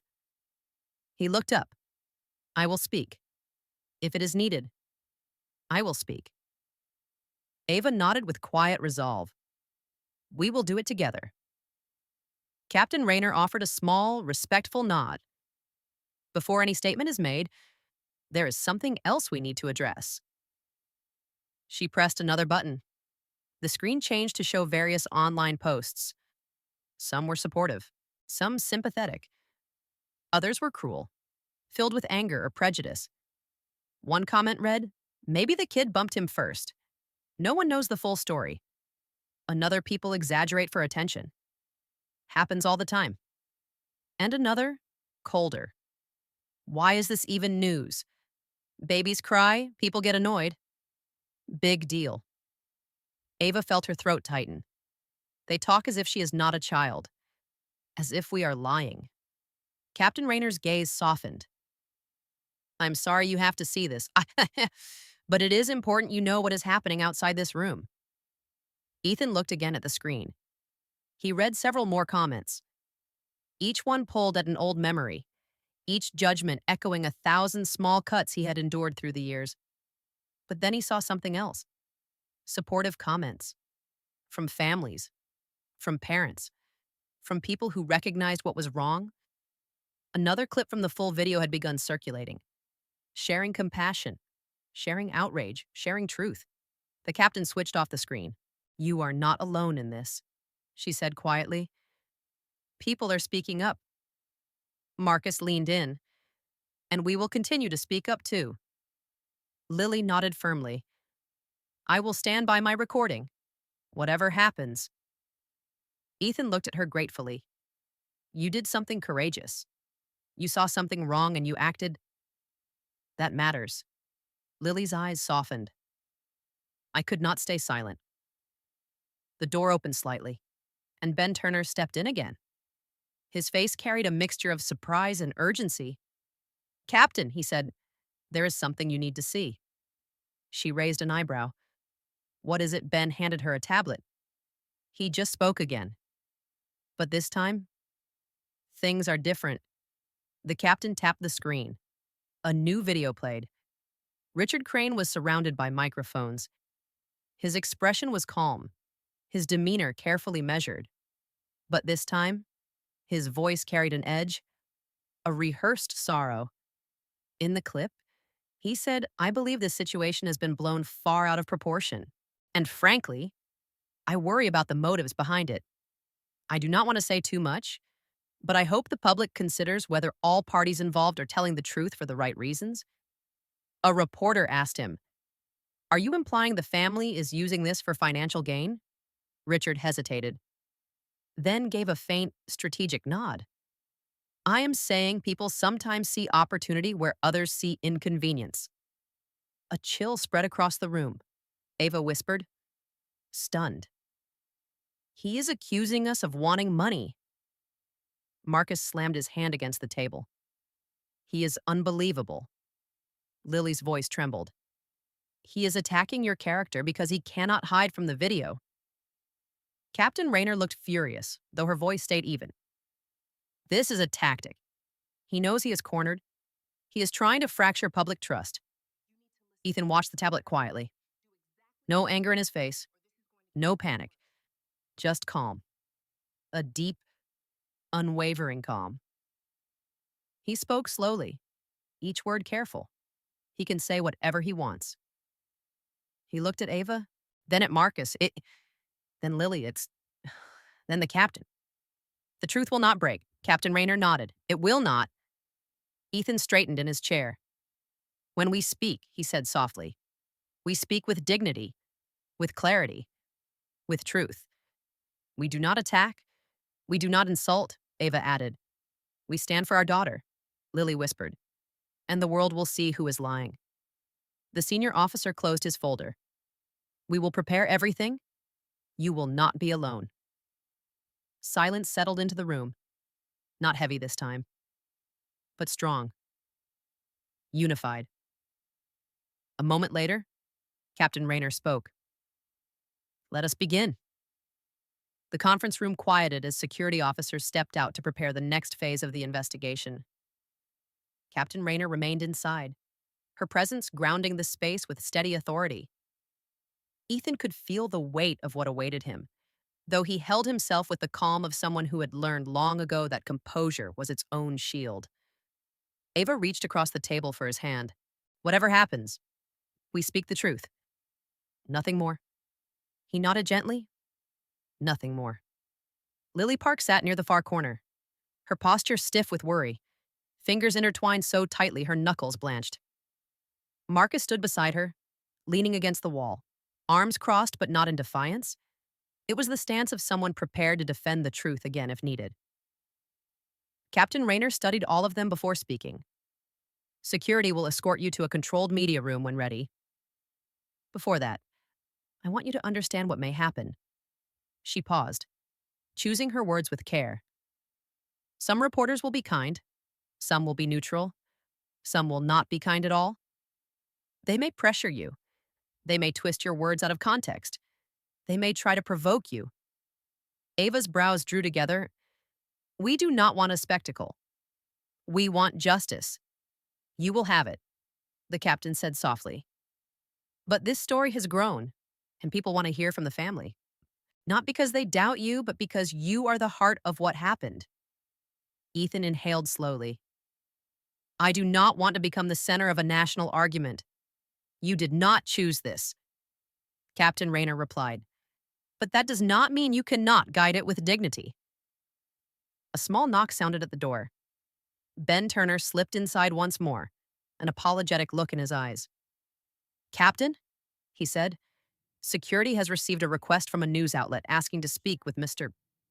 and Mrs. Cole directly. Ava frowned. Already Ben nodded. Yeah, several. But one in particular claims they have audio from Mr. Crane's camp suggesting the airline mishandled the situation. Marcus muttered under his breath. He will grab onto anything. Captain Raynor looked at Ethan. You are not required to speak with anyone. If you choose to do it, it will be on your terms. If not, the officials will handle the press alone. Ethan exchanged a glance with Ava. We will speak, but not until we see Luna again. Ava nodded. We need to hold her. Even for a moment. Captain Raynor's expression softened. Of course. Let us bring you to her then. They left the conference room and moved through another quiet hallway. The clinic door stood slightly ajar, soft light spilling into the corridor. The doctor looked up as they entered. She rested well, the doctor said warmly, breathing steady. No new signs of distress. Ava's shoulders dropped in relief. Ethan stepped forward and gently lifted Luna into his arms. Her small body curled naturally against his chest, as if recognizing his presence even in sleep. That simple contact eased a knot that had been tightening inside him for hours. He whispered, "We are here, little one." Ava leaned close, brushing Luna's cheek with her thumb. "She is peaceful." The captain waited respectfully near the doorway, giving the family a moment.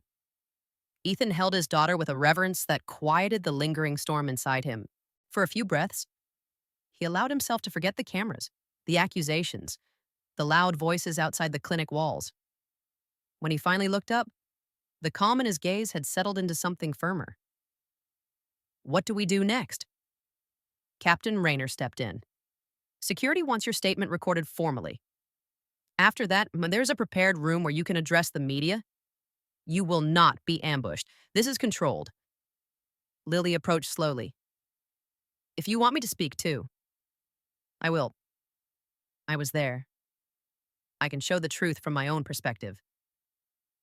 Ethan smiled faintly at her courage. "Thank you. We may need that," Marcus added. "And I will go as well. They can try spinning it, but they cannot spin the fact that I saw it." Captain Raynor looked at both of them with respect. "Your support will matter." Ethan returned Luna to Ava carefully, letting the warmth of their daughter's small form linger in his hands. Then he straightened, quietly ready. "I am prepared," he said. Captain Raynor nodded, then turned toward the hallway. "Follow me." They walked in silence. The clinic doors closed behind them. The hallway ahead felt long, though not in a foreboding way. It was the kind of length that came before meaningful moments, before truth rose to the surface. Security officers guided them to a controlled recording room. The lights were soft. A single camera sat on a tripod. A microphone waited on the table. "This is your official statement," the officer explained. "It will be included in the investigation record and released if necessary." Ethan sat first. Ava took a seat beside him. Marcus and Lily stood behind them, not as decorations, but as witnesses. The officer pressed the button. Ethan spoke gently. "My name is Ethan Cole. My family and I were on Flight 927. My daughter was harmed by another passenger. She is recovering. I am grateful for those who stepped forward. I am grateful for the truth that was recorded." Ava continued softly, her tone clear and heartfelt. "We are not seeking revenge. We are simply standing for our child, and we are thankful for the kindness shown to us." Marcus stepped forward next. "I saw what happened. There was no accident, no misunderstanding." Then Lily, "I filmed it.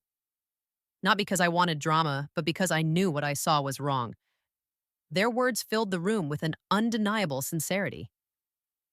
The officer stopped the recording. "Thank you." Next came the media room. Ben opened the door with a calm gesture. "Just remember, you are not here to argue. You are here to speak your truth." As Ethan stepped inside, the scene felt surreal. Reporters sat behind a velvet rope. No shouting. No flashing lights. The airport had enforced silence before questions could begin. A moderator spoke. "Please share your statement." Ethan took the microphone, steady and composed. "My family came here for a simple flight. We did not expect our daughter to be harmed. We did not expect to become a topic of debate. We are grateful for the support we have received. We trust that the investigation will reveal the full truth." His voice deepened with sincerity. "We do not want this to become a fight between narratives. We want this to be a reminder that no child, no family, no person deserves to be treated with disregard." Reporters leaned forward, listening with unusual stillness. Ava added gently, We are just parents. We are protecting our daughter. That is all. After their statement, questions rose slowly. One reporter asked, "Do you plan to take legal action?" Ethan answered calmly, "We want justice, whatever that requires." Another asked, "How do you respond to Mr. Crane's claims that you exaggerated?" Ethan shook his head lightly. "The truth is in the video. People can watch and decide for themselves." A final question came. "What do you want the public to understand most?" Ethan took a breath. That compassion matters, that seeing someone's humanity matters, and that choosing truth matters. The room fell silent. When they left, Captain Raynor met them at the door. "You spoke with grace." Ava smiled softly. "Thank you for guiding us." Ethan nodded. "Now the rest is in motion." Captain Raynor responded with quiet conviction. "Yes." And the truth is moving with it. When Ethan stepped out of the controlled media room, a wave of quiet settled over him. Not calm, not relief, but something gentler. A soft hollowing of the noise that had surrounded him since the moment the kick shattered the peace of Flight 927. Ava walked beside him, still cradling Luna, who had woken briefly only to drift back into a light, fluttered sleep on her mother's shoulder. Captain Raynor closed the door behind them and motioned toward the quiet hallway that led back toward the clinic area. "You handled that with grace," she said softly. "You spoke with clarity, without anger. That resonates deeper than you know." Ethan nodded. "I do not want to fuel division. I just want the truth to stand." "And it will," the captain replied. Marcus walked a few steps behind, looking drained but protective as ever. Lily stayed close to Ava, her posture small yet steady, like someone who had found courage she never expected to need. As they moved through the hallway, a sudden buzz of alert from a security radio caused several officers to stop. One placed a hand on his earpiece. Listening intently, Ethan paused. "Is something wrong?" The officer hesitated before speaking. "Mr. Crane has left the restricted area." His attorney escorted him out. He refused further questioning. Ava stiffened. He walked out. The captain's expression hardened. Security cannot detain him without an official charge. The process is still underway. Marcus let out a humorless laugh. "So he causes all this? Attacks a child? Twists the story? And then walks away." The captain did not look away. "His freedom does not mean he is cleared. It means he is avoiding accountability. And he knows the system well enough to try." Ethan remained quiet for a moment, absorbing this with the same steady composure he had maintained throughout the night. But something shifted behind his eyes. A deeper resolve, an older pain resurfacing in the spaces between calm breaths. Ava touched his arm gently. "What are you thinking?" He answered slowly. "That this is exactly the kind of man who has walked away from things his whole life. And that is why people get hurt." Before Ava could respond, a young airport staff member rushed toward them. "Captain Raynor," the staffer said breathlessly, "you need to see this. It is spreading everywhere." She handed over a tablet. On the screen was a live stream from a news station. The headline read, "New recording reveals heated exchange." After incident on Flight 927. The screen displayed a shaky clip someone had filmed near the terminal exit. It showed Richard Crane surrounded by his attorney and several reporters. A woman in the crowd shouted at him, "Why did you kick a baby?" Richard stopped walking, his expression twisting in irritation. "I did not kick anyone," he snapped. "People need to stop acting like this is some dramatic tragedy." "The child was fine." Gasps echoed from the crowd in the video. Another voice shouted, "There is a bruise." The family released proof. Richard waved a dismissive hand. "Bruises happen. Babies bruise themselves all the time. They want attention." "End of story," a reporter asked. "Are you saying the family fabricated evidence?" Richard smirked. I am saying people exaggerate when they see an opportunity. And frankly, the fact that the airline canceled an entire flight over this is laughable. The crowd erupted in shouts. A few people yelled that he should be ashamed. Someone else called him a coward. Others held their phones high, recording every second. Richard's attorney stepped forward, trying to shield him, but the damage was done. The clip ended. A quiet, heavy silence filled the hallway. Ava's voice shook slightly. He thinks our daughter's pain is an opportunity. Lily covered her mouth, eyes glistening. He is showing the world exactly who he is. Marcus shook his head in disbelief. He is digging himself deeper and he does not even see it. Captain Raynor lowered the tablet slowly. This will not go unnoticed. People have limits. Even the ones who doubted the truth will see his arrogance. Ethan let the silence linger, absorbing each fragment of what he had just heard. Inside him, something shifted. Not anger, not bitterness, but a deeper understanding of the world Luna would grow up in. A world where some people believed cruelty was simply inconvenience, where accountability was optional for those who felt untouchable. Ava placed a hand on his chest. Ethan, are you all right? He looked at her gently. No. But I am steady. She breathed out softly, knowing that steadiness had always been his way of shielding himself from disappointment. Captain Raynor stepped closer. Mr. Cole, we are entering a new stage of this. People are reacting. They are angry. Not at you. At him, Marcus added. This clip is going viral even faster than the first one. People are already posting responses calling for justice. The staffer nodded quickly. Celebrities are condemning him. Lawyers online are saying his statements will backfire legally. Parents everywhere are reposting the bruise photo. Ethan breathed slowly through the rising noise. Ava asked, "What do we do now?" "We continue the process," Captain Raynor said. "We finish the investigation. We let the truth sink into the public. And we keep your family safe." Lily stepped toward Ethan, her voice quiet but firm. He cannot hide from what he said. Even people who were unsure before are seeing his cruelty. Ethan's eyes softened. "Thank you, Lily." She shook her head. "I just want people to know the truth." A security officer approached the captain. "We secured a private lounge for the family. It is isolated from the main terminal. No press can enter." The captain turned back toward Ethan. "Let us get you somewhere safe for now. You have done everything right. The next step is letting this unfold."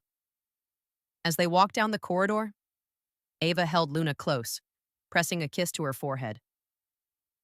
Ethan stayed at her side, one hand lightly guiding her, the other clenched briefly at his side before he forced it to relax. Marcus and Lily followed slightly behind, both worn but steadfast. When they reached the private lounge, Ethan paused at the doorway. He turned back to Captain Raynor. "Thank you," he said quietly, "for standing with us." The captain met his gaze. "You are not alone in this." He nodded. Inside the lounge, the world finally dimmed for a moment. Soft couches, warm lighting, a quiet place untouched by cameras or noise. Ava settled into a seat with Luna in her arms. Ethan sat beside her, resting an arm around her shoulders. Marcus lowered himself into a chair nearby. Lily sank onto the sofa opposite them, her hands still trembling faintly. The captain remained at the doorway a moment longer. "I will update you as soon as we have new information." Ethan nodded again. "We will be ready." She stepped out, closing the door gently. Ava rested her head against Ethan's shoulder, her voice barely above a whisper. "Do you think justice will come?" Ethan looked at his daughter, asleep against her mother's chest. "Yes," he said softly.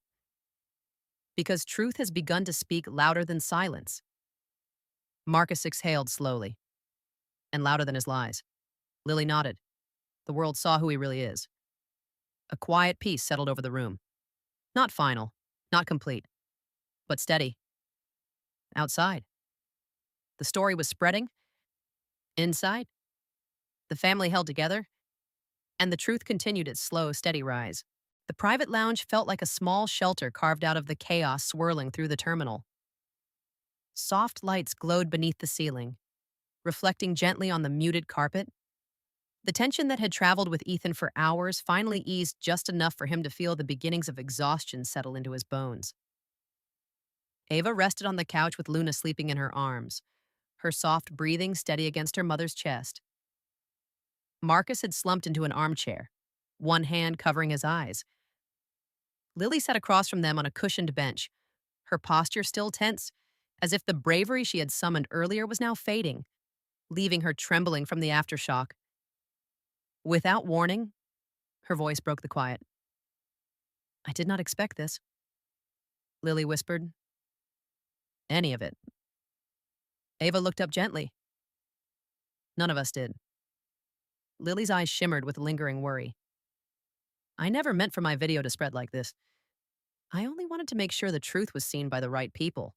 Now it feels like everyone in the country is watching." Ethan leaned forward, his elbows resting on his knees. "You were brave.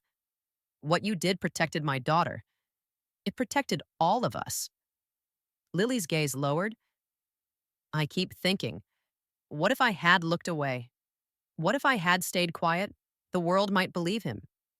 Marcus lifted his head slightly. "But you did not look away.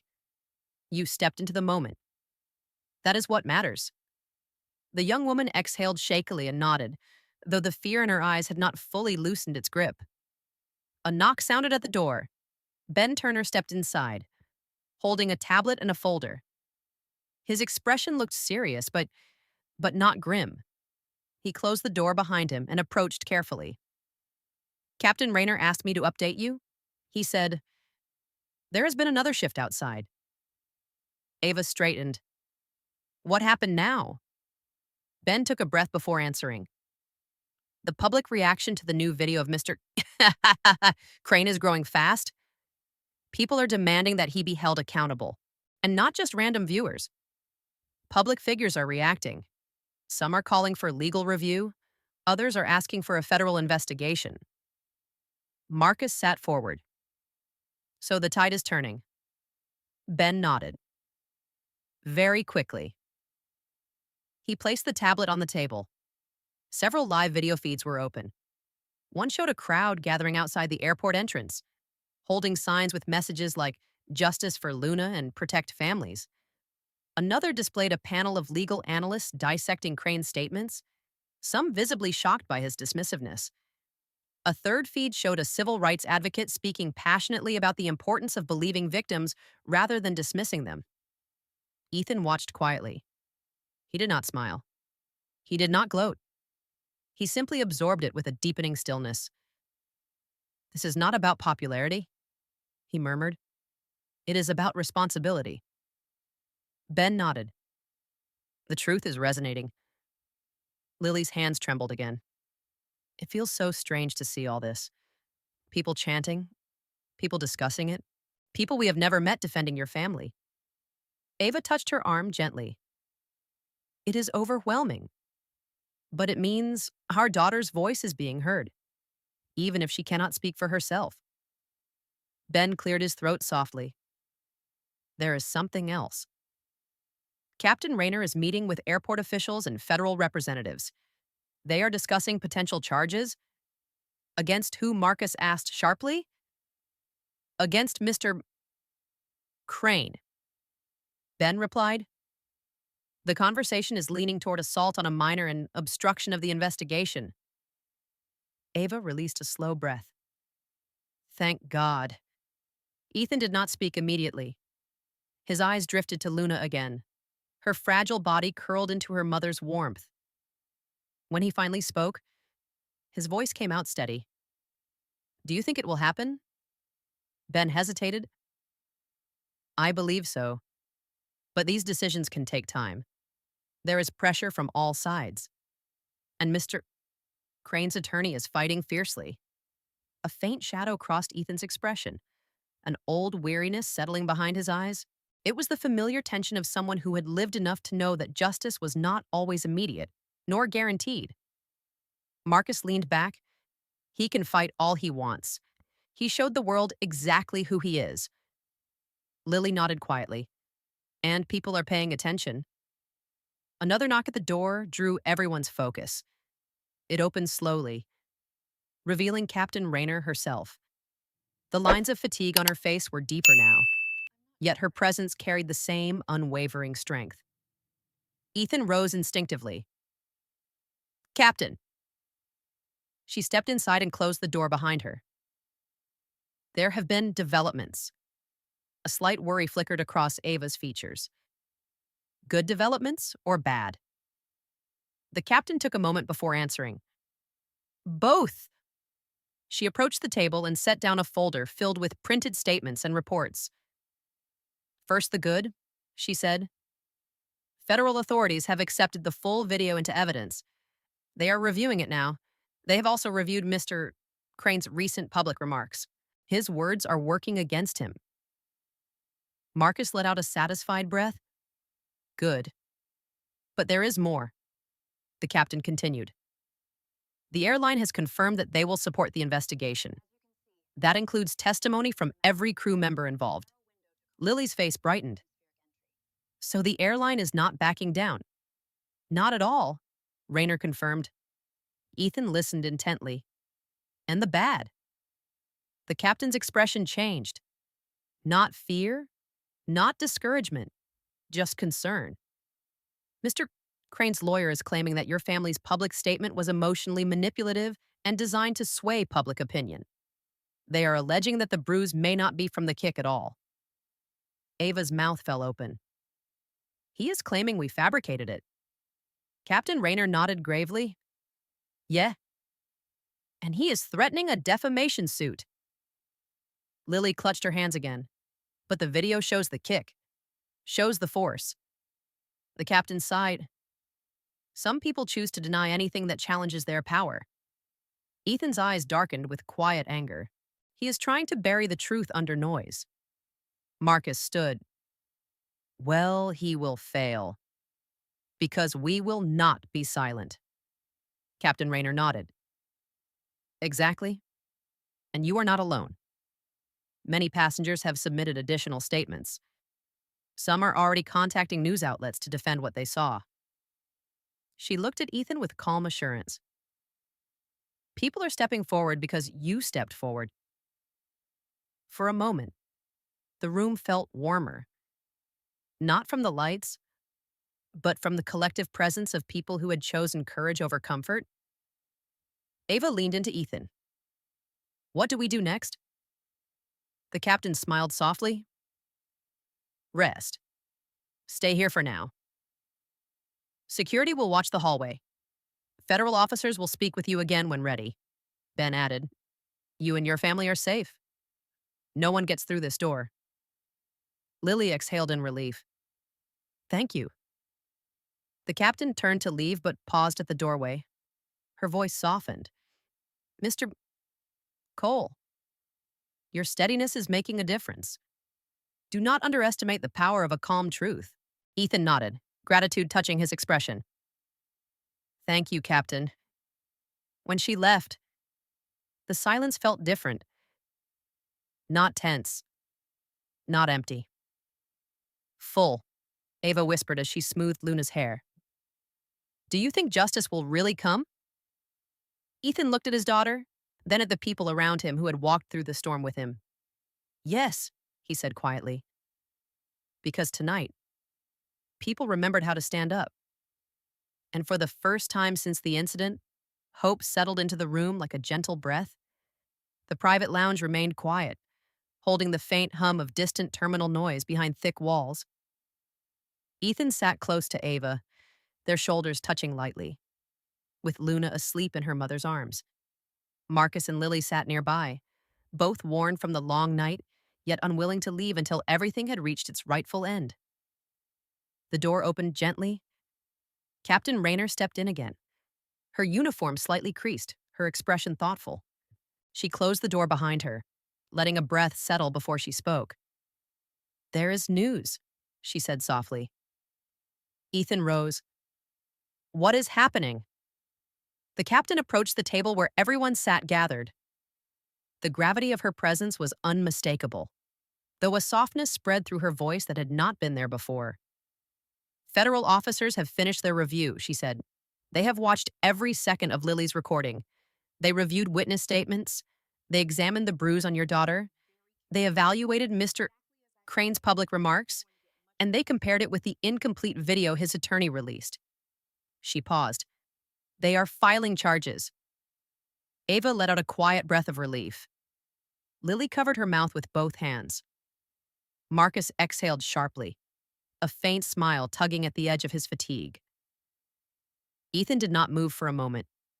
He stood still, absorbing the words with the steady composure that had carried him from the aircraft cabin to the clinic to the media room. The truth had been carried slowly, painfully, but it had arrived. What charges, he asked calmly. Assault on a minor.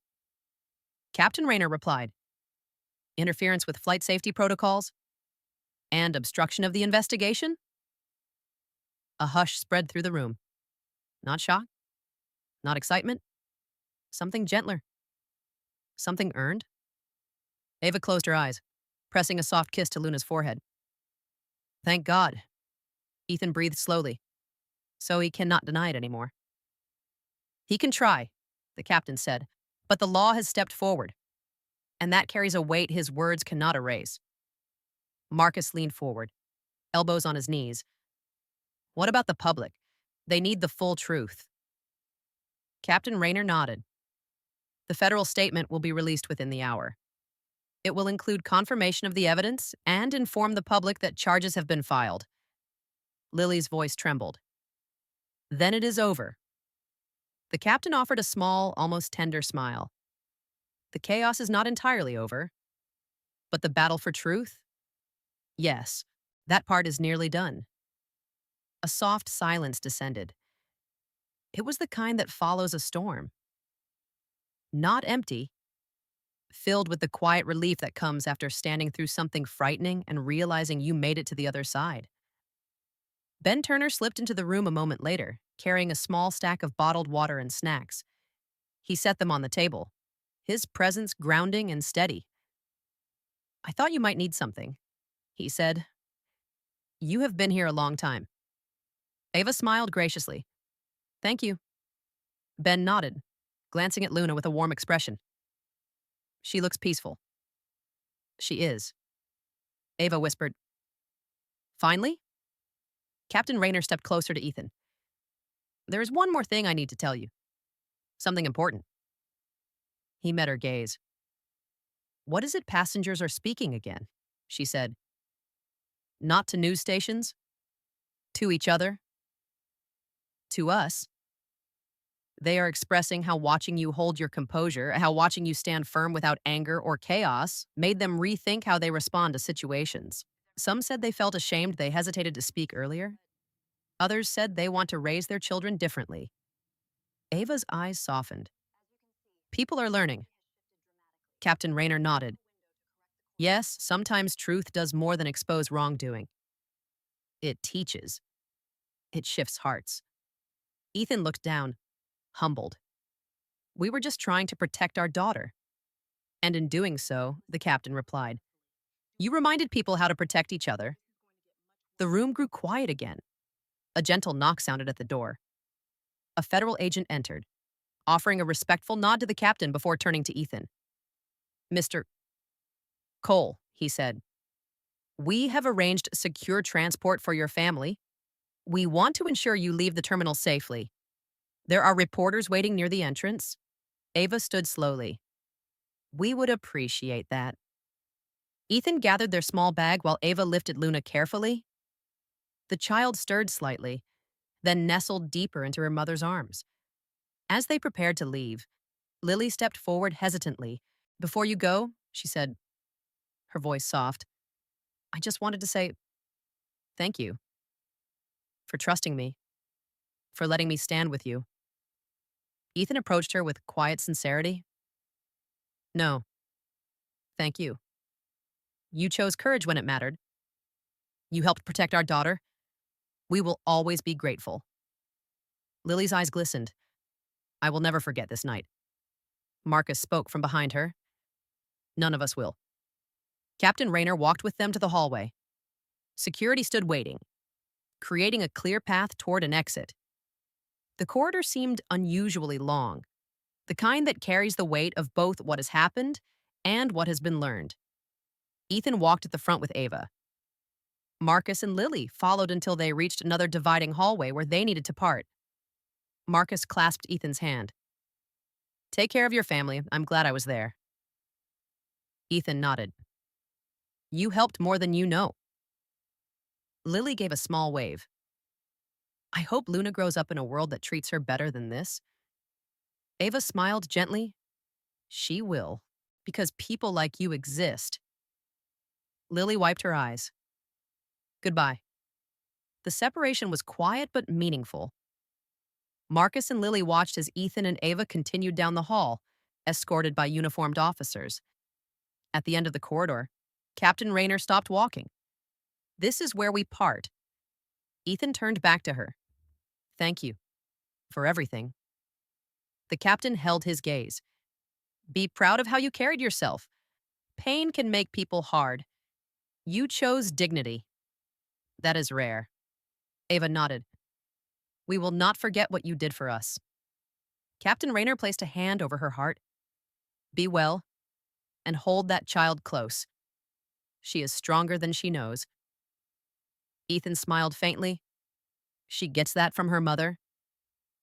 Ava gave him a look filled with quiet affection. With one final nod, the captain stepped back. The officers guided Ethan and Ava toward the private exit.